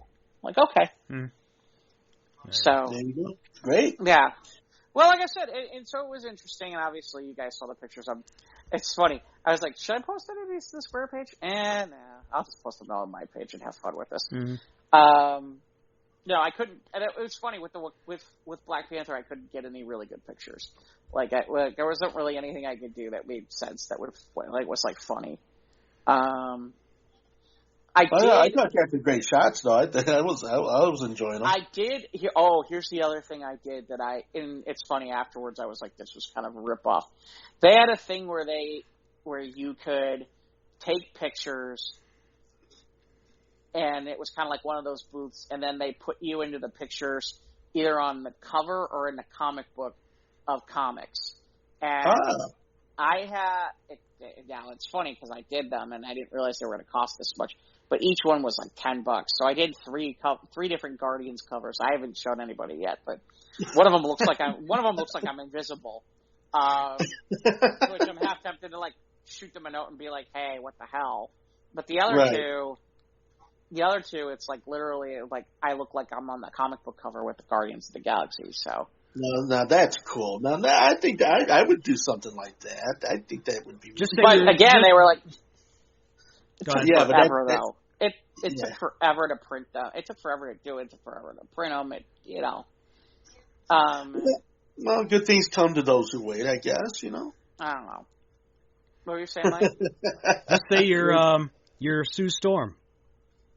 You're invisible. No, I was have to be like, I have a phasing power in this one. Yeah. Because like you can sort of see me, but not really. So kind of funny. That it would have been great. Too bad. They didn't think of this years and years and years ago. You could have been the Flatulent Crusader. Remember when you used to do that? Yeah. I am the Flatulent Crusader. It's all good. Let's see. So what do we got? I guess let's see. I guess we could go to In Memorandum this week. Charlie Watts passed this past week. Yes, that's right. The man who was probably the most proper of all of the Rolling Stones, a man who loved jazz, who preferred the company of his horses, which he had a ranch that he would retire to when he was done touring, and had that for many, many, many years. Equestrian lover and jazz aficionado. He came from the jazz field. He was not initially a rock drummer, but because of his designs on his drum playing, it just was really an attractive thing that brought Brian Jones to the fore, which in the early lineup of the Rolling Stones, and then later, the drum line on Can't Get No Satisfaction is legendary. Most everybody who was learning how to play drums, followed that path to what they were doing. But he's not spoke of. Well, maybe he is now, because obviously in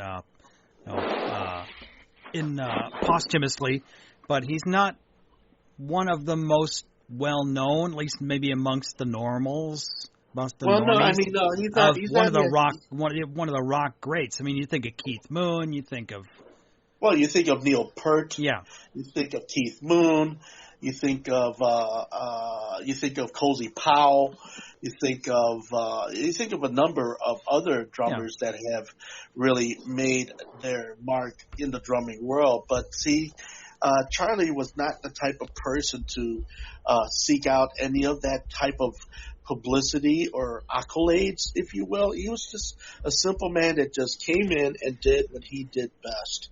And that's what he was happy with. And that's why, while all the rest of the Rolling Stones are smoking and drinking and not coming home at all, here's Charlie, after a tour, he's like with his wife of 58 years. And how you doing, honey? Just another day at the office, and led a happy life, not involved in any of the scandalous behaviors that was inherent to the Rolling Stones. As far as I know, they didn't disclose his cause of death, but he had throat cancer in 2004. So. Well, there's a lot of speculation going around, but some say that he died of COVID-related causes, which I want to discount that. No one, No one's ever confirmed that, so here's the real question.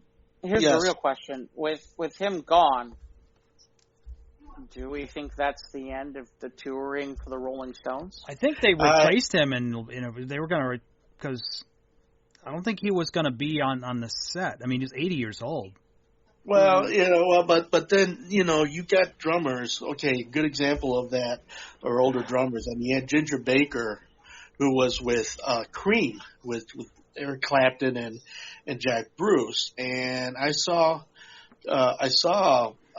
Ginger Baker, I want to say in 2017 or 2018, over at Thalia Hall. And yes, they escorted him up to the stage. I mean, visibly you could see that he was having difficulty, walking to the riser. But then once he got to the riser, it's just almost as though he transformed and he just became his old congenial, wisecracking self, and he got through a set that lasted somewhere between 80 to 90 minutes, and it was really quite a great show. I had a friend of mine who had a +1, and I got to see him, and at that time he was busy doing other things, with other types of instrumentation, far and away from the Ginger Baker Air Force, which was more of his rock, more rock-induced groupings on his albums and such. But as far as it's something in a musician, that for like any performer, it's like when the cameras go on. Old actors, they just snap right up to it. Well, same thing with older musicians. Once they get to where they need to go, suddenly the magic kicks in, and then off they go. Charlie Watts, for everything that has been said about him, he was that type of person that once he needed to be up there and do his thing, he did his thing. And again, just he was his own enigma. I guess that's the proper word for it, because he was the one Rolling Stone that never got into trouble, never had any scandal, never had any problems and everything. He treated his musicianship almost as if it were a job, but a job that he really, really enjoyed. But then once he was away from the band, then he was able to go into other projects, to more of his love of jazz and to more of his love of other things other than rock and roll music. But as far as a future tour, I don't know what the diehard Rolling Stones fans are going to think, because what happens in a case when you replace a member of a well-established band, it doesn't always quite go over, and sometimes it does, but I guess it's going to be a wait-and-see type of thing with this. If they do indeed decide they're going to tour, maybe they might do a tour and dedicate it to Charlie Watts and have somebody step into the drummer role and then do that, but that's yet to be seen. But I wouldn't exactly dismiss it just now. But who knows? I mean, who knows? Maybe if the Rolling Stones are indeed done per se. But that's going to be up to the Rolling Stones themselves and of course their fans. If their fans are willing to embrace the Rolling Stones just one more time, minus the literal stopwatch that is Charlie Watts. Yeah, 80 years old. Rest in peace, Charlie. Rest in peace, Charlie, man. Say hello to the members of ZZ Top that have left us. Say hello to a number of artists that have pretty much gone over to the big music hall in the sky, and it's just something. I mean, Ed Asner, speaking of people that have left us too. Yeah, we were going to talk about him. Yeah. Saw the word. Yes, the word came down Sunday that he had passed away at age 91. Yep. And you look at his IMDb, and he was a busy man all through. Oh, his he was. Yeah. He did a number of things. I mean, a lot of people. Lots of people. They tend lots to say of iconic voices and roles he's done in the 90s and throughout. Right. Everybody just seems to associate it. Right away they gravitate to Mary Tyler Moore and, that type of thing. I mean, he had many, many different sides to him. I will say, I thought it was interesting because there was two directions that a lot of the articles went. They either went towards the Mary Tyler Moore, Lou Grant stuff from back in the 70s and the early 80s. The early 80s, or they all went straight to talking about Up. Yeah, Carl. With from Pixar. And that should tell you just how big and how iconic that role was for him at that time. It's one of the best Pixar films. Yeah, it may be the best Pixar film. Yeah, arguably. It's in the top 3 for me. Yeah, and the fact that when you can't imagine Carl with any other voice than Ed Asner's voice. Yeah, but he has done so many voices too. He was was it in Freakazoid? Freakazoid. He was on Freakazoid. He was Cosgrove. Mm-hmm. I forgot he was on Freakazoid. That was great. He was in. Did he play James Jonah Jameson? Yeah, he did. He was J. Jonah Jameson in the 90s animated Spider-Man. Was he really? And he was Roland Daggett in Batman, the animated series. Right, that's true. That's true. So, without us knowing, we knew the deepfulness that is, Ed Asner, and he was he was Johnny's stepfather in Cobra Kai. And I still, when I watch. Oh, that's right. He was in there, wasn't he? Yeah. Yeah. Well, and I still watch Boomer Television. See, I put that in there. Me watching Boomer Television, I still get to watch, Mary Tyler Moore and Lou Grant, and I get to watch. Mary. And they still, and his character still holds up, to this day. Sure. And he was Santa Claus in Elf. Right. Yes. Right.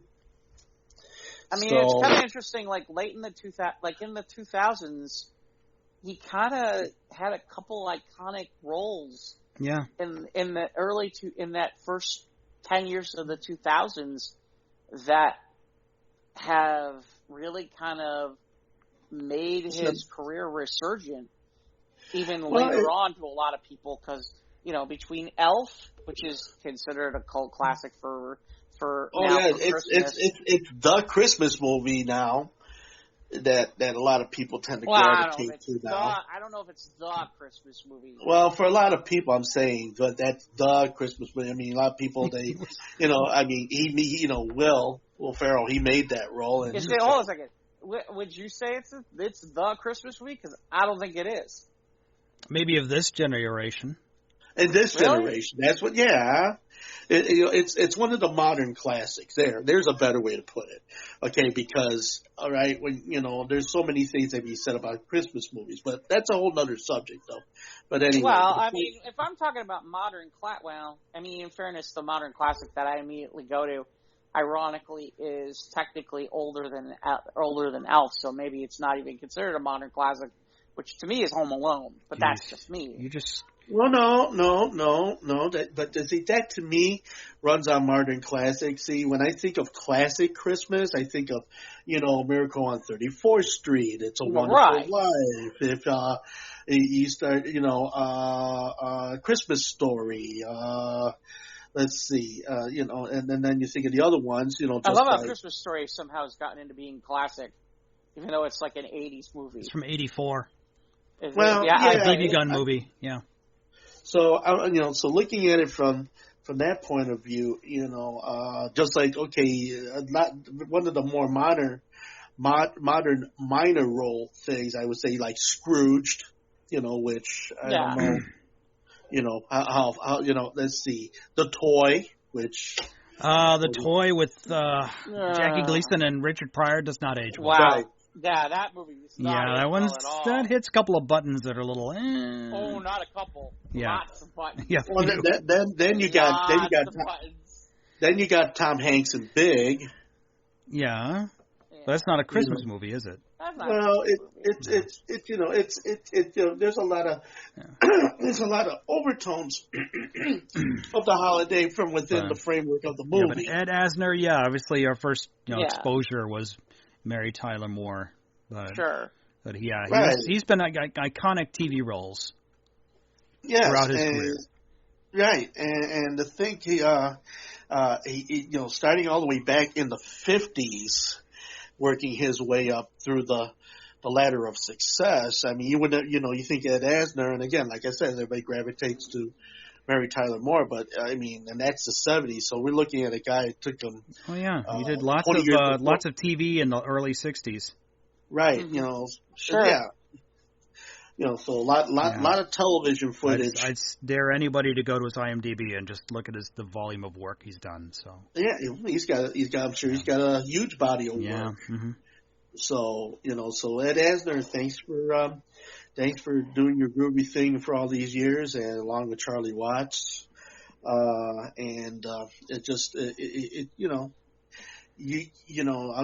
at this point now, like so many of the great people that we've grown up with, that we've seen on television and in motion pictures and everything, are now starting to get to that point in their lives. I'm just like, my goodness, it's astounding.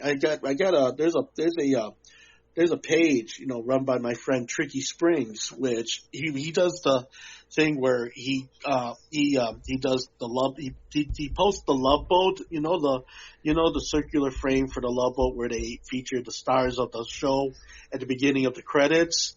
Well, he does that, but instead he puts in the people that have left, that have left this plane and have gone to heaven and everything. And that's a little creepy.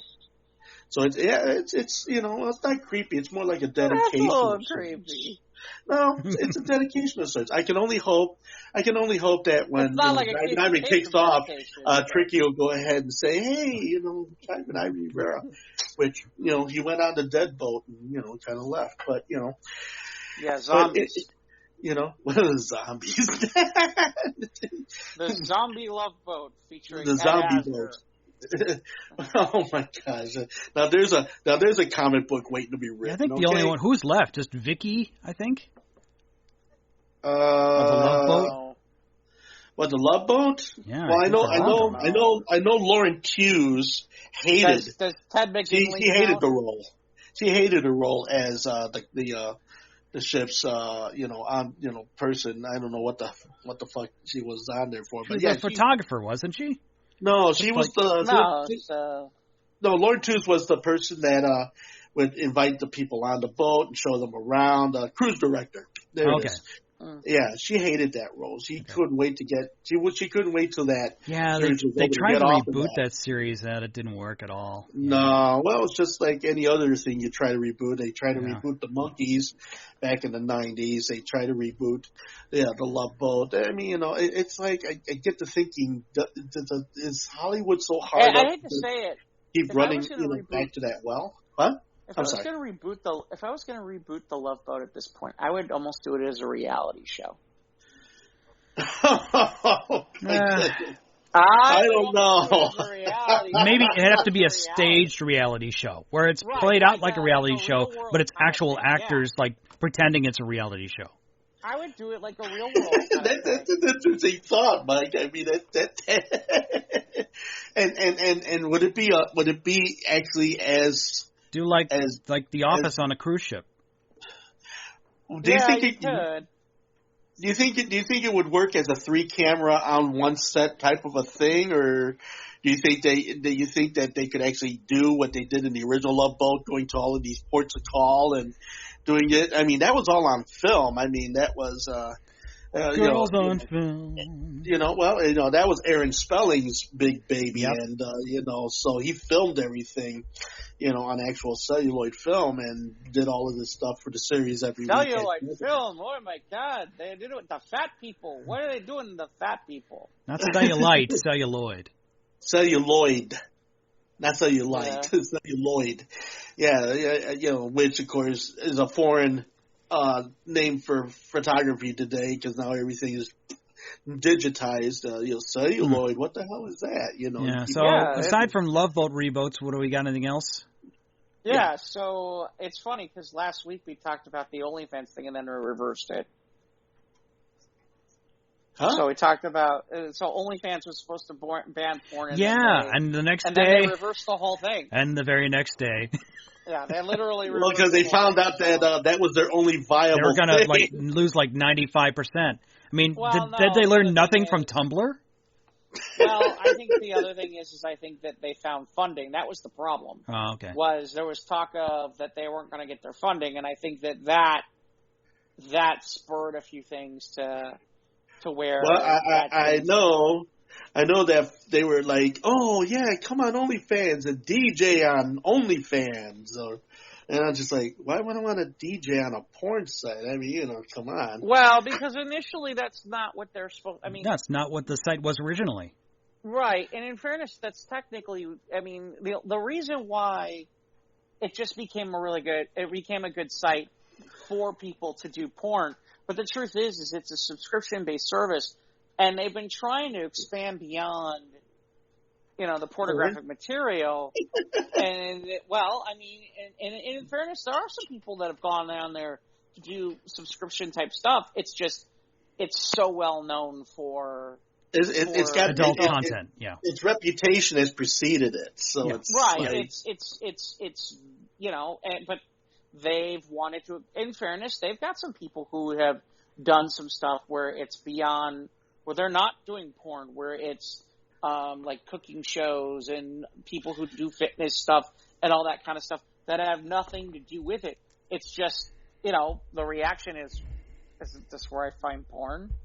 Yeah. When all is said and done, unfortunately, because of its reputation, that it's very difficult to shed something when your reputation is, Well, again, keep in mind, it wasn't like it was lurking purposely to shed it. The problem was that banks weren't willing to give them the funding and the loans and because of the porn because stuff. of the stigma, because of the porn stuff, because of Puritan values and stuff like that. So as a result, that's why they decided to make the move. But now it seems as though that's been... all their content creators were like, I'm leaving. Yeah. Well, that's right. That's where you want to go. There are other places I can. So they are like, whoops, we're going to lose all of our, exactly. So. Well, I think they found other means for funding too. Right. I think that was the other problem. I think there was some pressure put on those who were, doing the porn? who were. Well, no, I mean, I think there was legit pressure put on some of the businesses about, about some of the lenders using credit card transactions for this type of site. Well, right. I mean, but I think there was some pushback finally the other direction towards it's like, hey, you know what? They're allowed to exist. They're not bugging anybody. Nobody's right. These are consenting adults. Yeah, we're not talking about. Well, I think on that, yes, everybody's consenting adults. Everybody's doing all their. Hi, let's just do our animated, and let's do our amateur. Well, it can be animated. That'd be interesting. Let's do this amateur porn, thing, so that everybody can, see us. Well, some of it's not exactly amateur. I mean, they've spent the money on upgrades and all that stuff to put all that stuff together. But but here's the thing, though. Okay, you have sites like Pornhub where you can just, it's self-explanatory. Yeah, you can put videos there, and then you can pay people to charge to, they're not, aside from the premium service, you can be an individual content creator and put a video up and you say you need to pay like $5 or $10 to see this video, and the money goes to me. Right. See, so that's my train of thought, because if I wanted to see amateur porn and everything like that, I mean, the first place I gravitate. Well, I got news for you. You can't see. Well, no. You cannot see amateur porn on Pornhub anymore. Well, I don't know about that. You have to. Oh no! I don't know about that. I don't know about that. I don't know about that. Well, no, I do. Well, I mean, he does. No, but see, not you really want to fight me on this one? Well, yeah, I'm going to fight you on this one. I bet you go ahead on Pornhub and you tell me someone that they don't have can a bar tag a video on there amateur. that says verified amateurs. Right. That's why you can't necessarily. Verified amateurs is not the same as amateur. There is a difference. Yeah. How's it different? How's it different? Because how's the word amateur? Amateur is amateur. It's verified. There's a difference between verified amateur and just okay. I'm going to put up. You and I got me and my girlfriend had sex, and now I'm going to put on Pornhub. You can't do that anymore. Yeah, they earlier in the year they purged a lot of private accounts, like unverified accounts. Oh, okay. I see what you're saying. Okay. Right. All right. I get where you're coming with this.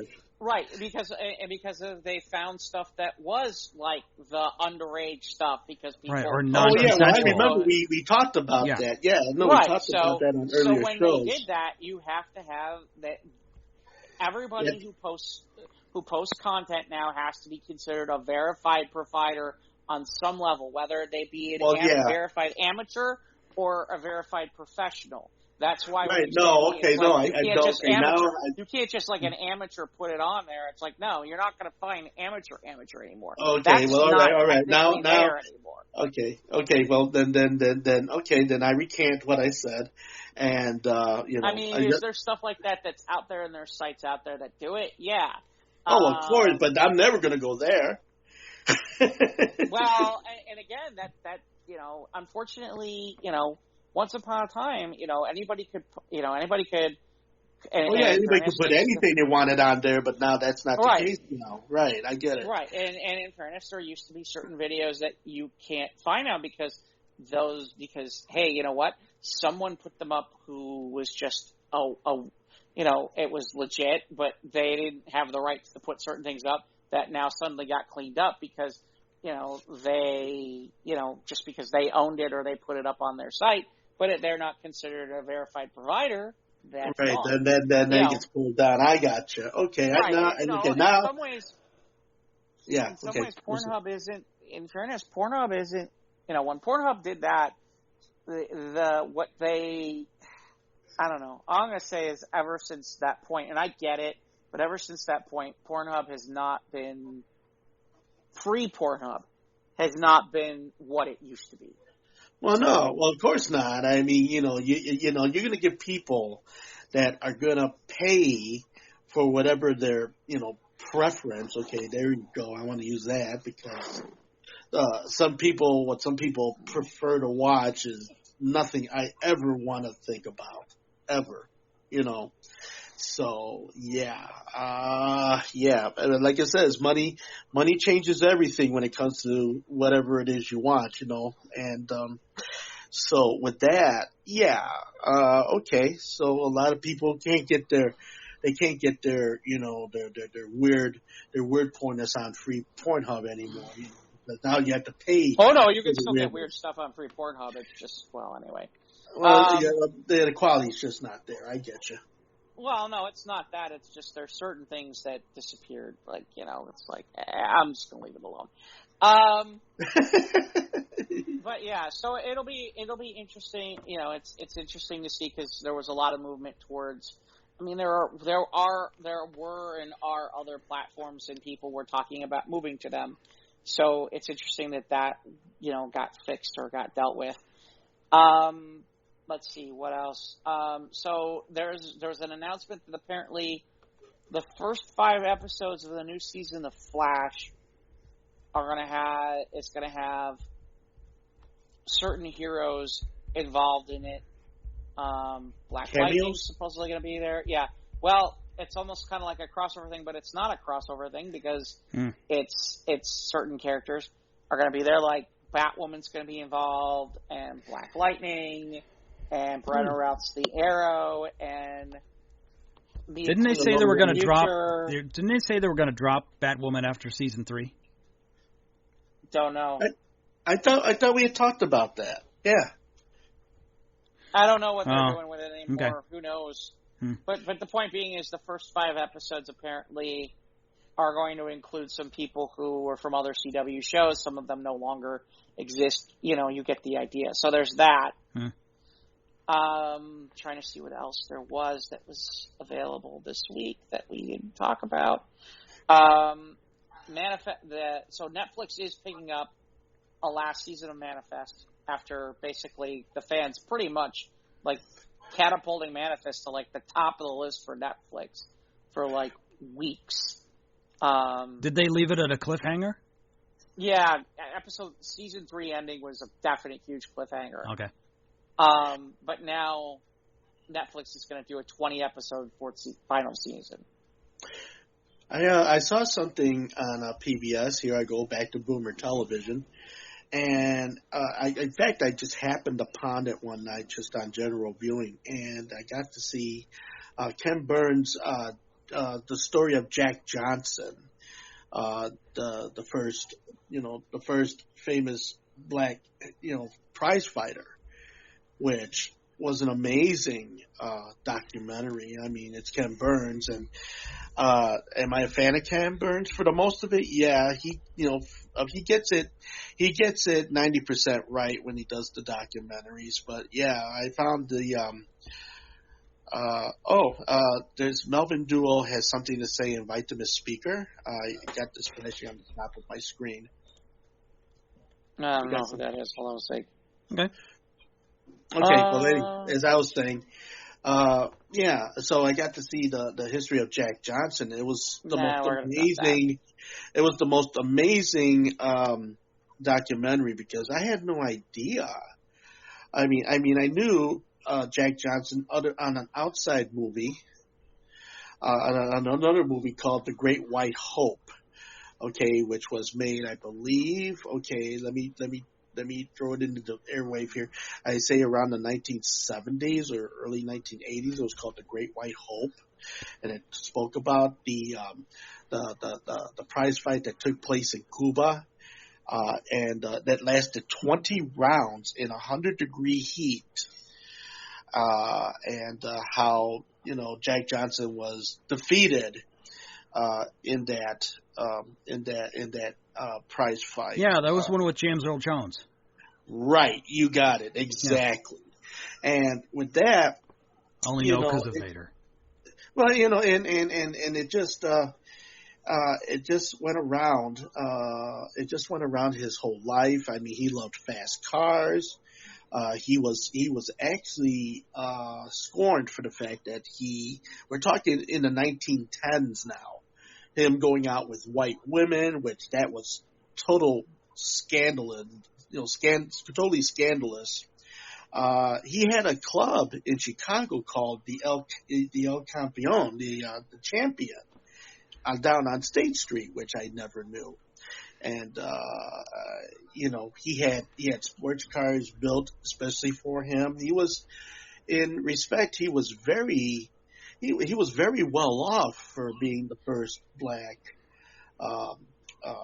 champion. And what also happened along the lines of this documentary was his fights, which a lot of the fights that were filmed back then, that there was a law that went around saying that fight films could not be distributed in the United States because, well, naturally, here it is. All the people that Jack Johnson fought were white. So, and back in early last century, America, that was not a thing that nobody wanted to see happen, and then later on, they showed his later part of his life, how he was involved with other fighters, how I'm trying to think of the one fighter that followed in Jack Johnson's footsteps. Another famous fighter. Come on, Jeff, you can help me with this. No? I don't know. Can I? Yeah, I don't know much about the history of boxing. Okay, well, anyway. I mean, I know some things about boxing, but I don't know who follows that. No. That's not going to be... Oh, I mean, okay. It came back to me. Joe Louis. Okay, and when Jack Johnson finally was brought down, and get this, do you know that the Mann Act? He ain't no Rocky Marciano though. Well, the Mann Act. Rock Marciano. The Mann Act was actually created for people trying to arrest Jack Johnson for bringing, women across state lines. That's when that came into play. And that was specifically built around the whole thing that Jack Johnson was doing at the time because of the fact of his love of white women and how he was, having, traveled from state to state to state to do, as they used to call, debauchery and such. But then, but he married these women, and that's the game you play with the grass on the ball, right? No, not at all.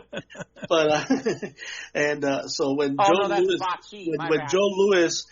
Louis came to the fore after Jack Johnson was the first and the last black world fighter, and Joe Louis came to the fore, and basically Joe Louis's career was fostered by many people who perpetuated the Jim Crow, the buffoonery, all this type of stuff that Jack Johnson totally despised. I mean, Jack Johnson was his own man and did whatever, pretty much the fuck he wanted to do, and went against all the mores of his time and place.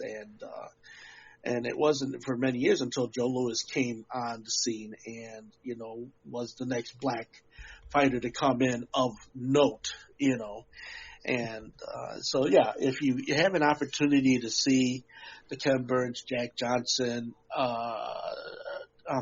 documentary, it was worth the time that you're going to spend finding out not only about, Jack Johnson, but just about boxing and then just about America in the last century in of itself. And there were a lot of, there were a lot of great interviews in the documentary and a lot of great information, and it holds your attention without it being too heavy duty or too thick. Was this on Netflix? This was on PBS of all places. Oh, okay. All right. Oh, yeah, that's why I said Boomer. I don't think we have PBS. I'd have to raise the aerial on the roof and see if I can. Well, yeah, like I said, Boomer Television. Like I said, because I have Boomer Television. I mean, I have Netflix too, but I don't go to as much as I should. But yeah. Anyway, okay. No, don't watch that TV; it'll rot your brain. Yeah, that's what. Yeah, don't watch the educational shit. What are you thinking? Yeah. No, but I do like Ken Burns. I do like Ken Burns for the most of it. I mean, I liked his series on baseball, and I liked his series on jazz, which was really done. The country music one, the jury is out on that yet, since I haven't seen that one yet. Okay. So once I do, well, then the jury's not out. You just haven't seen it. Well, no. My thought about the one on country western, the jury is out yet because I haven't seen it yet. So I can't say nothing about it until. Well, the jury's out for you. Maybe other people not so much. Oh yeah, for me, that's what I thought. Yeah. All right. Anything else before we wrap it up? Well, yeah. So again, a couple other things before we went to Boomer Television. Yeah. Well. So apparently Poison Ivy is going to be. That's fine. Okay. Apparently, Poison Ivy is going to be in Batwoman season 3. There's a spin-off of Tom Swift off of Nancy Drew that's already been ordered for CW. I read a Tom Swift book when I was a kid. I don't even remember him. I stopped watching it a while ago, Nancy Drew a while ago. It just Poison Ivy, you mean with the Clovers? Yeah, from DC. Poison Ivy. No, not the song. No, not the song? Sure, Ivan. That's the song. Okay. So apparently there's an Expendables 4. Okay. What happened to Expendables 3? It's been out. It was already out. Oh, okay. Good try, Ivan. They wouldn't make an Expendables 4 if they didn't make Expendables 3. So apparently okay. Statham Stallone, Lundgren, and Randy Coulter, the MMA guy, are involved, and then they're adding 50 Cent and Megan Fox. Okay. Yeah, I've noticed some names not here, but like Bruce Willis or Arnold Schwarzenegger. Yeah, so those aren't there. Then I'm seeing. Okay, so this was also out there. So it looks like the two Transformers in Rise of the Fallen. You kind of Revenge of the Fallen. Or Revenge of the Fallen. Yeah. So Nerder says that you know what I'm talking about, right? Nerder says that the cereal monsters will unite for Halloween Monster Mash. Yay! I'm guessing that means General Mills is basically doing a cereal in which it's all of them. It's a cereal. Get it? It's a cereal. It's a cereal of a cereal. Oh, got it. Oh, God. And if I had little boxes all over me, would that make me a serial killer? Yes. What's your go-to? Is mine's Frankenberry. Count Chocula is mine. Probably Count Chocula. Frankenberry. Ooh, berry. Nobody. Poor Fruit Brute doesn't get any love. I don't even know who the fuck Fruit Brute is. I don't think they had that when Mike and I were kids. No. They just had Count Chocula, Frankenberry, and Brewberry. Those were the three I know. They got another one where he's a mummy, right? Fruit Brute. I think that's what he's talking about. That's a Fruit Brute? Mike? Okay. Yeah, Fruit Brute. Oh, that must be him then. I don't even know what the fuck that is. It's kind of like a Fruity Pebbles type a cereal. It's got like all these different Fruit Brute. Get it? Okay, never mind. I mean that no wonder why nobody knows about him because it's stupid. I don't think they had him when Mike and I were kids. No, they didn't have that. No, that's a relatively new character. When all of us were kids, yeah, it was either Count Chocula, Blueberry, and Frankenberry, so it's just like, yeah. Blueberry, nobody ever does Blueberry much either, I've noticed that too. Frankenberry. So. Blueberry. So let's see. So apparently the James Gunn Suicide Squad has had more people watch it than the Snyder Cut now. That's what I read. Oh man, that's great. I know, like that is schmack. Makes me laugh. It's like release the Gun Cut. Let's go. Yeah. Let's release the Gun Cut. There you go. Wasn't it funny right away the nerds go into it? Well, there are two different types of movies, and this one's only half the length, so it's easier to digest. More for the right. mainstream. Instead of trying to ram the whole thing down your throat, it's actually pretty good. In 4 hours, the first hour is rough to get through for the Snyder Cut. Not to mention the fact that it's not put in a format that purposely changes the size of your TV screen, even though you have a nice big screen, because Zack Snyder wants it in this format. Right. What the hell bullshit is that? Put it all in 4:3. Just to screw with all the people who bought those. This is what the great Zack Snyder wants it in, and we're like, I have a freaking TV that does more than that. I want in vertical phone video format. Well, the whole formatting on screens is not a new thing. I mean, there were back in the old days when they used to have VistaVision and all the different types of 35 or 70 millimeter filming that would encompass the screen lengthwise. Right. But sometimes you'd be like, hey, where's half the movie? Right, because and then you get them now where they go ahead and they take the bar off the top and the bottom, and then you're looking at the movie, you're wondering why everybody's so narrow. Right. So I guess Zack Snyder figured, well, not only can we fuck with these people's minds in entertainment, we can go ahead and do it geometrically. Well, too. isn't it like some scenes were filmed in IMAX and some weren't because of budget, or some of it had to be reshot? So they basically pieced this damn thing together and hoped it would fly? Well, there was Zack Snyder's vision, and they had to do some damage control. I think Zack Snyder's vision needs to be checked, man. Oh, that's fighting words for some people. Well, yeah, I know. I don't care. Well, jury's out because Ivan hasn't seen the Snyder Cut, so. You're right. And I don't think I ever will. Jury's out. From what Mike and Jeffers told me, I don't think I'd want to bother. I saw it once. I don't need to see it again. Yeah, I don't need to see that. Ever. 4 hours. 4 hours. I'm sorry. That's 4 hours of my life I want back. You lose me at 3 if you don't engage me. Okay? And they would have lost you in the first hour. Oh, there you go. Well, then, yeah, I'm sorry. I'm serious. In the first hour, if it wasn't for the fact that it's like, okay. So it was pretty depressing, the first hour. Yeah, the first hour's bad. I mean, it's just not. Yeah. Just kind of too deep for its own good, too much for its own good. No, not even that. It's just okay. Now we're going to have all kinds of supposition and backstory for a while, and it's like we don't need any of this. Right. Well, yeah, I mean, backstory works in some cases, but yeah, not every fucking thing. You know, it's just like, come on, folks, let's live in the here and now, and let's go from there, folks. So the only other things I got left in the bag of whatever the hell it is, I did watch the new Netflix show at the Half Hours the Chair that's featuring Sandra Oh and Holland Taylor. Kind of funny, kind of amusing. So, you know, a decent, kind of a dramedy, not bad, you know, to check out on Netflix. The other thing I caught, because I watched it with Mom, was, I don't know if you guys remember that movie from the 90s, She's All That. Yes, I remember that. The Freddie Prinze and Rachel Lee Cook movie? Yes, I remember that, yeah.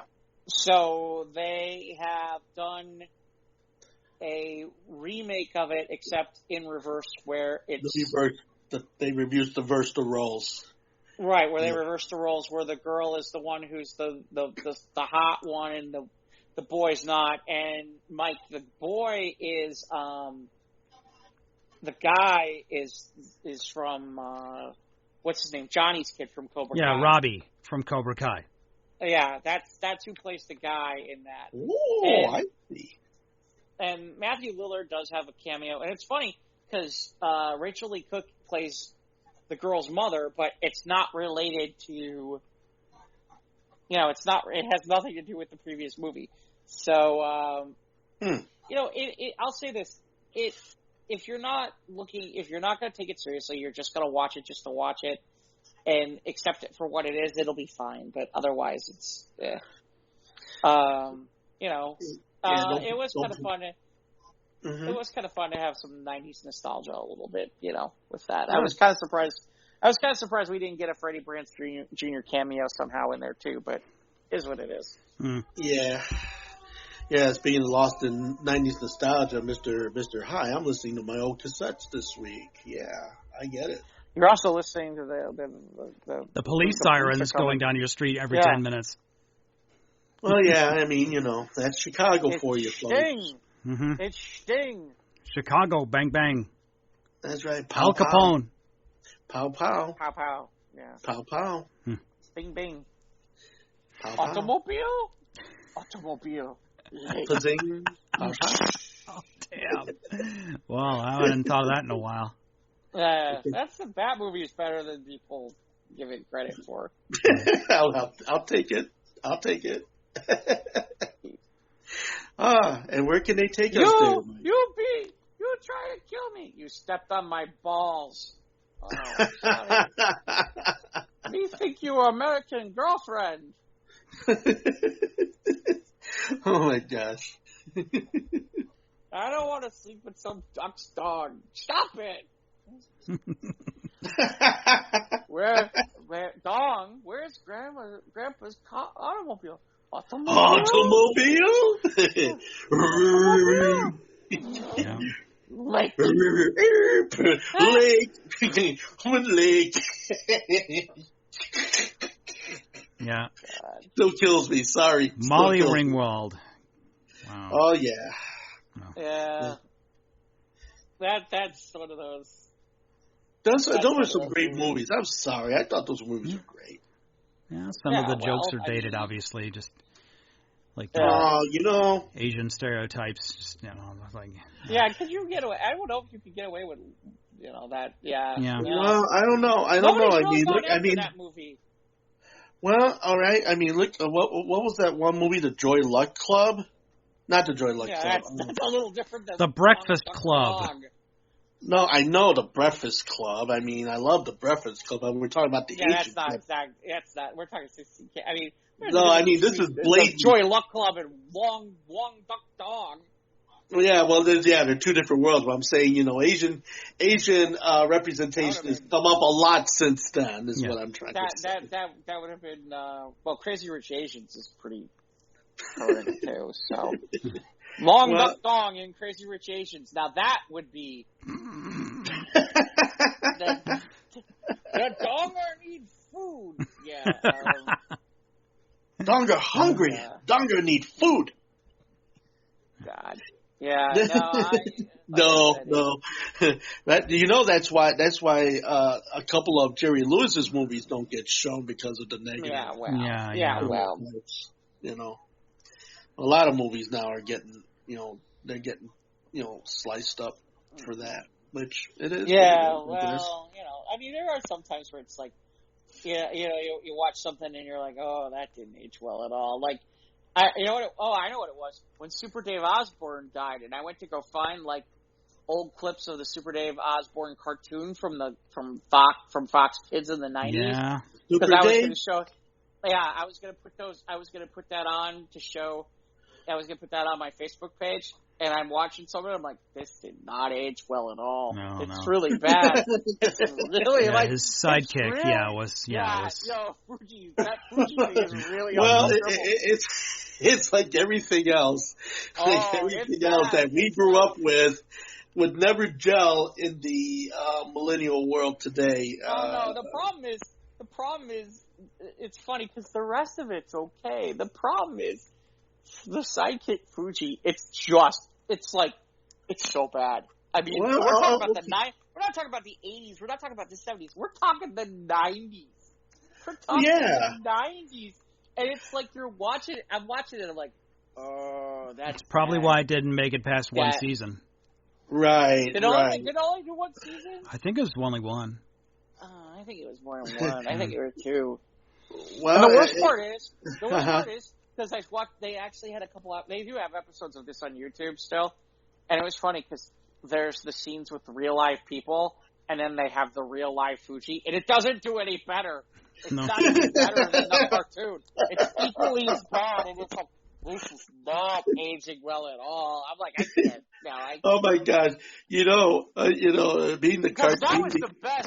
That was the best theme music of all. That was the greatest theme music. One of the greatest theme music opens of all time for any cartoon was the Super Dave thing, where it's like it's like he's constantly getting killed every 5 seconds.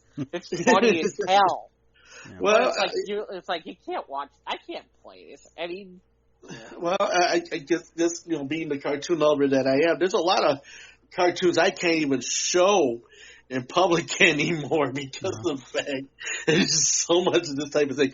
I mean, I think one of the ones that was the worst ones I thought of that was, get this, the old Dick Tracy series from the 60s. It was UPA's very last animated series on television. And when you got an agent named Go-Go Gomez, and he shows up in a serape and a sombrero. And oh man. That's spelling trouble. Yes, guys, go to YouTube and boot up the original Dick Tracy series. It's loaded to the gills with totally bad characterizations on there. I mean, you had Go-Go Gomez, then they had Louie? Yeah, or something to that effect, I think. And then they had that sounds like a racehorse coming down the Louie. So you have to go to YouTube and check out the original Dick Tracy from the 60s, and the fact that the animation is so bad. Okay, it's the total cell reusage in almost each and every episode. That's the company that did the 60s Spider-Man thing, where literally it's like the same 5 scenes through half the freaking show. The same shot of him swinging, and he's swinging right at you. Yeah, I mean, you know, it's a horrible music. Like it's like, oh, like where was like I think he went to go do something, and like he's swinging forever, and it's like the same music the whole time, and you're like, Jesus, is this the? And it's like, Spider-Man. It's like this is all you had. No, not that. Like this weird theme music. The one before, like, yeah. No, not that. Like while in the show kind of thing. It wasn't like the Spider-Man song. It's the only good thing on the whole show. Well, yeah. Next to Spider-Man. That and of course it was made the same company that made that Spider-Man also made the original Iron Man thing too, which was pretty bad too. Oh God, yeah. You can literally see where they literally are like lifting up the paper for like the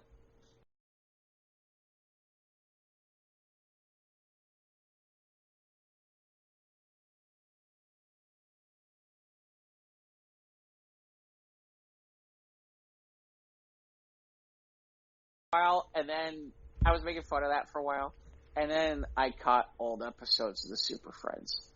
those like the old ones with the kids and the dog. Oh my God! Those some of the like the Legion of Doom stuff doesn't hold. Some of these don't. Some of the Legion of Doom stuff. Right. Some of the Super Friends stuff just doesn't hold up. It's bad. Yeah. And you're like, not, oh my God. It's like the old Voltron Lions cartoon. It's like when Voltron Legendary Defender came out on Netflix, the new series. It's like, oh, this is good. It makes me want to go back and watch the old Voltron. Don't. No. The show is not aged well. No. Well, it was funny. It was so funny because I remember, like in the 90s when like Cartoon Network announced that they had the Super Friends they were bringing on. I was so excited because I'm like, oh great, this is gonna be great. And I started watching it. I'm like, this is not bad. Not so much. These are I dumb. don't recall it being this bad. Yeah. I mean, I don't recall it being this. Yeah, it's your rose-colored glasses from watching it back in the day. Yeah, well, we were kids. We didn't know that we didn't know any better because, they were hoping we wouldn't know any better. And it was funny because certain parts of the Super Friends they never showed, and it was interesting because some of them might have been the more interesting stuff, like the ones where it's like the one series where it was like they didn't act. It was after the Legion of Doom.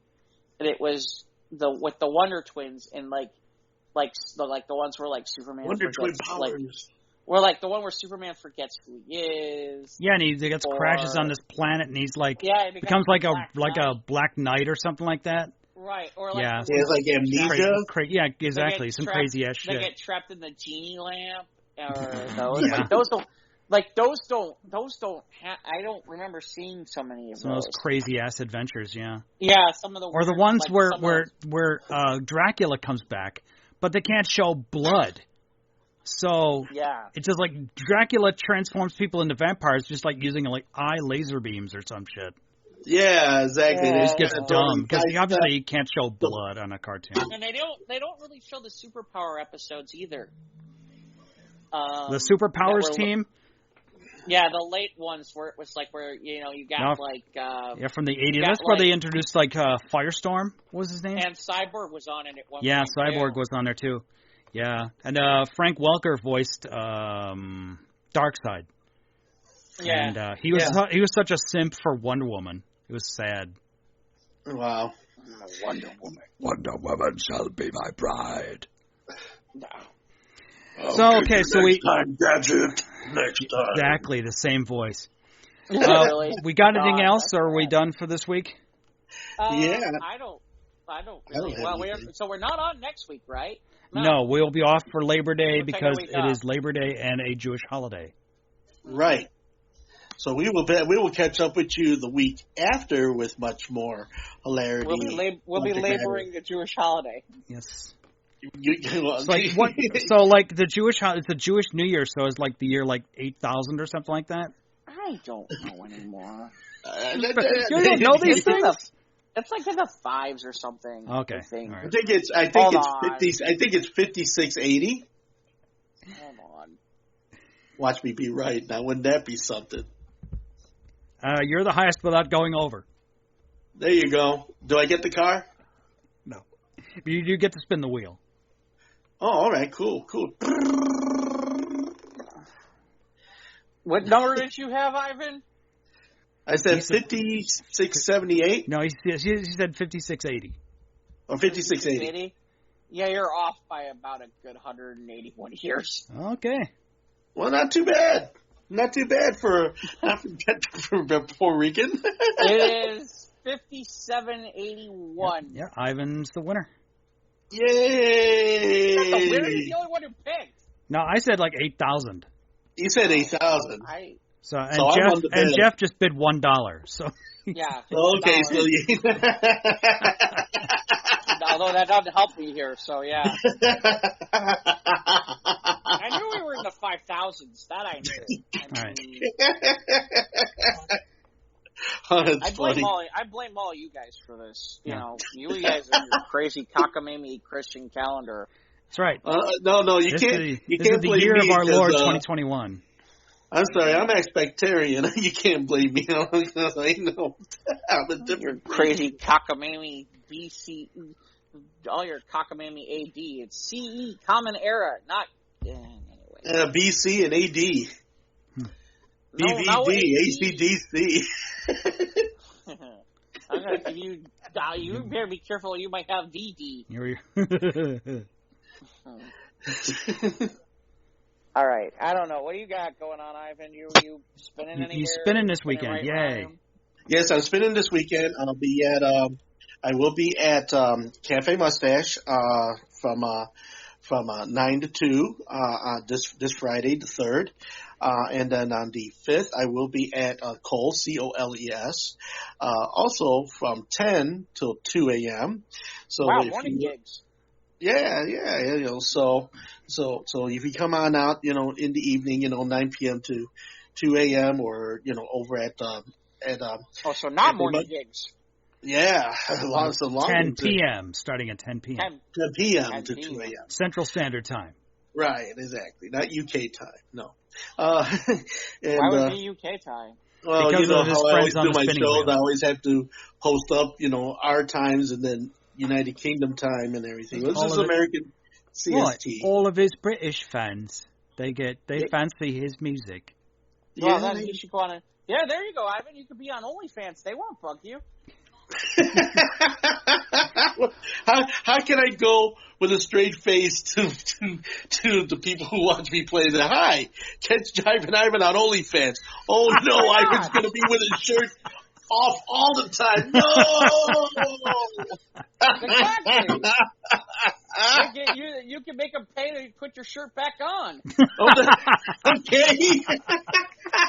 Hey, serious money there. I could probably make some money off of this shit. It's like OnlyFans in reverse. Yeah. There you go. How much to put it back on? Put it on, please. I'll be doing the stripper. Everybody be on to put it back on, please. Woo, he's dressing. Woo. Boo. Yeah. Jeff, what do you got going on this week? The only person who's going to be like, yay, is Julie. Everybody else is going to be like, put it back on. Everybody be like, yeah. I show you my spots. No. Oh, there goes the pans. Yeah. There goes the pan, apparently. I heard a boing. Yeah, so. Well, I'm trying to keep from flushing so it doesn't go on the recording. Thanks, Ivan. I appreciate it. Let it float until we're done recording, okay? Yeah, that's great. So much for the part where You say that, and then you say that? Doesn't matter now. We might as well flush. There we go. There we go. So Sunday Night Stories on Sunday night this week. And then, actually, I guess I can mention it now. So, starting September, I don't know if we're officially there or not yet, but starting in September, Sunday Night Stories is going to move. It's going to move rooms. It's going to what's known as the Talk Club, and the Talk Club has about 180,000 members in it. Whoa. Wow. So we're going to probably start doing, there it is. It's already up and ready to go starting the 12th. We're going to be in the Talk Club, and that's really freaking cool. So we're going to be doing the Talk Club, and then, so our first night on the Talk Club is the 12th, and that's an entirely new room for Sunday Night Stories. So we'll see. So are you not going to be doing Clubhouse for the stories anymore? I am, but in an entirely different club. I won't be in the Dynamite room. It won't be in the Dynamite club. It'll be in the Talk Club, which Dynamite club, God bless us, we've got over 1,000 members. They've got 180,000. Well, there you go. You're moving to the big time, Jeff. So we'll see if that makes a difference in people catching the show or not. But yeah. So yeah, no, absolutely. So we'll see. And then awesome. Gotta see about starting to create more programming here for the Dynamite Club on top of Squares to the Round Table. That once in a blue moon we get people popping in, and most people are like, by the way, that person I didn't bring up because it says something about Algeria and his shit, and I'm like, I'm not bringing that guy up, or Liberia or something. Like, no, that guy's what? His name's Melvin from Nigeria. I don't know. Looking at him like that, this guy looks like somebody who's going to come up here and just make a whole bunch of crazy noises. Yeah, he's sticking out sabotage. Listen, all y'all, it's sabotage. Anything else, Jeff? I got nothing else that I'm aware of. Do you? Like I said, I don't think I'm going to end up seeing Shang-Chi. It sounds like you're not either. I might catch a Sunday matinee. We'll see. Shang-Chi? What's this? Shang-Chi and the Ten Rings. It's the next Marvel film. It's coming next weekend. Oh, okay. So this weekend. Yeah. This weekend. Yeah. This weekend. Okay. This weekend. But I don't think we're gonna. I don't think any of us are gonna brave the movie theater because it's not going to be on Disney Plus. So. Not soon. At least not anytime in the near future. But it will be probably sooner rather than later. Yeah. Yeah. Okay. Well, where can they find us, Mike? We're on Instagram and Twitter at SOTRT Podcast. And if you're on Twitter, you need to follow the Iron Sheik on Twitter with these nuggets of joy he provides, such as, I be honest with you, bananas, if you keep turning the brawn before I peel you and eat the fuck out of you, I'm going to stop buying you. Stay yellow or go fuck yourself. Okay. Well, you better do that. Yeah. The bananas need to commit to the Iron Sheik's will of not turning bruised. Other nuggets of joy from the Iron Sheik, _Iron Sheik on Twitter. Fuck the moist towelette. Okay. Halloween candy, I love you, but it's still the August. Go fuck yourself. Let's see. Fuck the Monday forever, you dumb son of a bitch. Mm-hmm. With 10,000% conviction, go fuck yourself. Hulk Hogan, get a tattoo that says "Go fuck yourself." Then maybe you can run with that Bubba.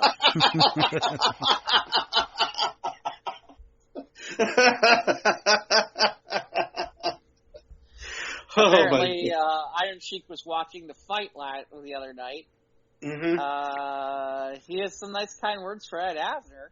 Ed Asner, forever I love you. Forever you are the legend of the earth. Wow.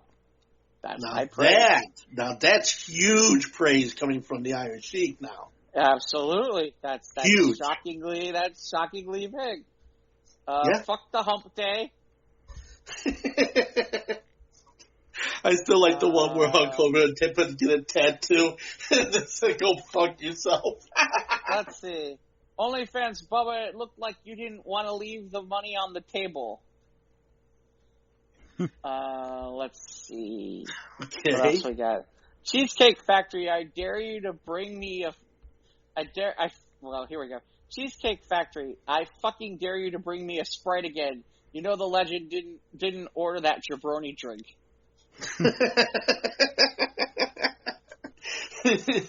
Okay, all right. Now, the word jabroni. I'm sorry. Go ahead. You first. All roads leave to go fuck yourself. Okay. Excuse my stupidity, but what the hell is a jabroni? We have determined that it is a pejorative term. Mm-hmm. Okay, what the hell's the pejorative now? Look it up. Okay, I will. We're on YouTube. Click the bell, subscribe. You know when to get new content. Of course, follow us on Facebook, even if it is an old person social media site. We don't do the Milk Crate Challenge on TikTok yet. Maybe we'll get Ivan to do it. We got our crazy apps, news, and stories and memes and stuff on Facebook. You can best contact us through there, either that or contact us through an email, sotrtpodcast@gmail.com. Download the show on your usual podcast hosting platforms, iTunes, Google, Spotify, Anchor.fm/SOTRT if you still type in the URLs instead of using the apps like the young kids. Jeff is on everywhere. It's Dynamite Productions. Ivan is on Twitch TV at Java and Ivan. Yes. And that'll do. Episode 163. Yay! Yeah. Glad you made it to over 163 of our shows. We're happy for one of you. And we're so glad that you made it on down. So, hey, catch up with us next couple weeks. Not next Monday, because we're all doing, we're all fucking off next week. Yeah, happy Labor Day. And Happy New Year, Jeff. Happy New Year to you, Jeff. And, of course, me. And speaking for myself as I go fuck off. Really? Are you Russian? Oh! So, and then just being lazy on Labor Day. Oh, wait. Actually, let me say one last thing before we go. Joey Martacci, happy birthday. You just had a birthday, so I'm sending a birthday shout out to you. And we'll see you on the 5th over there at Jeff Quitt's house, which, of course, my man from Harlem Nights Players. They're doing a backyard party. So, yes, we'll catch up with you there. Nobody invited me. Well, you guys are invited. You want to come to Chicago and hang out with me, or you can come to the club after I'm done.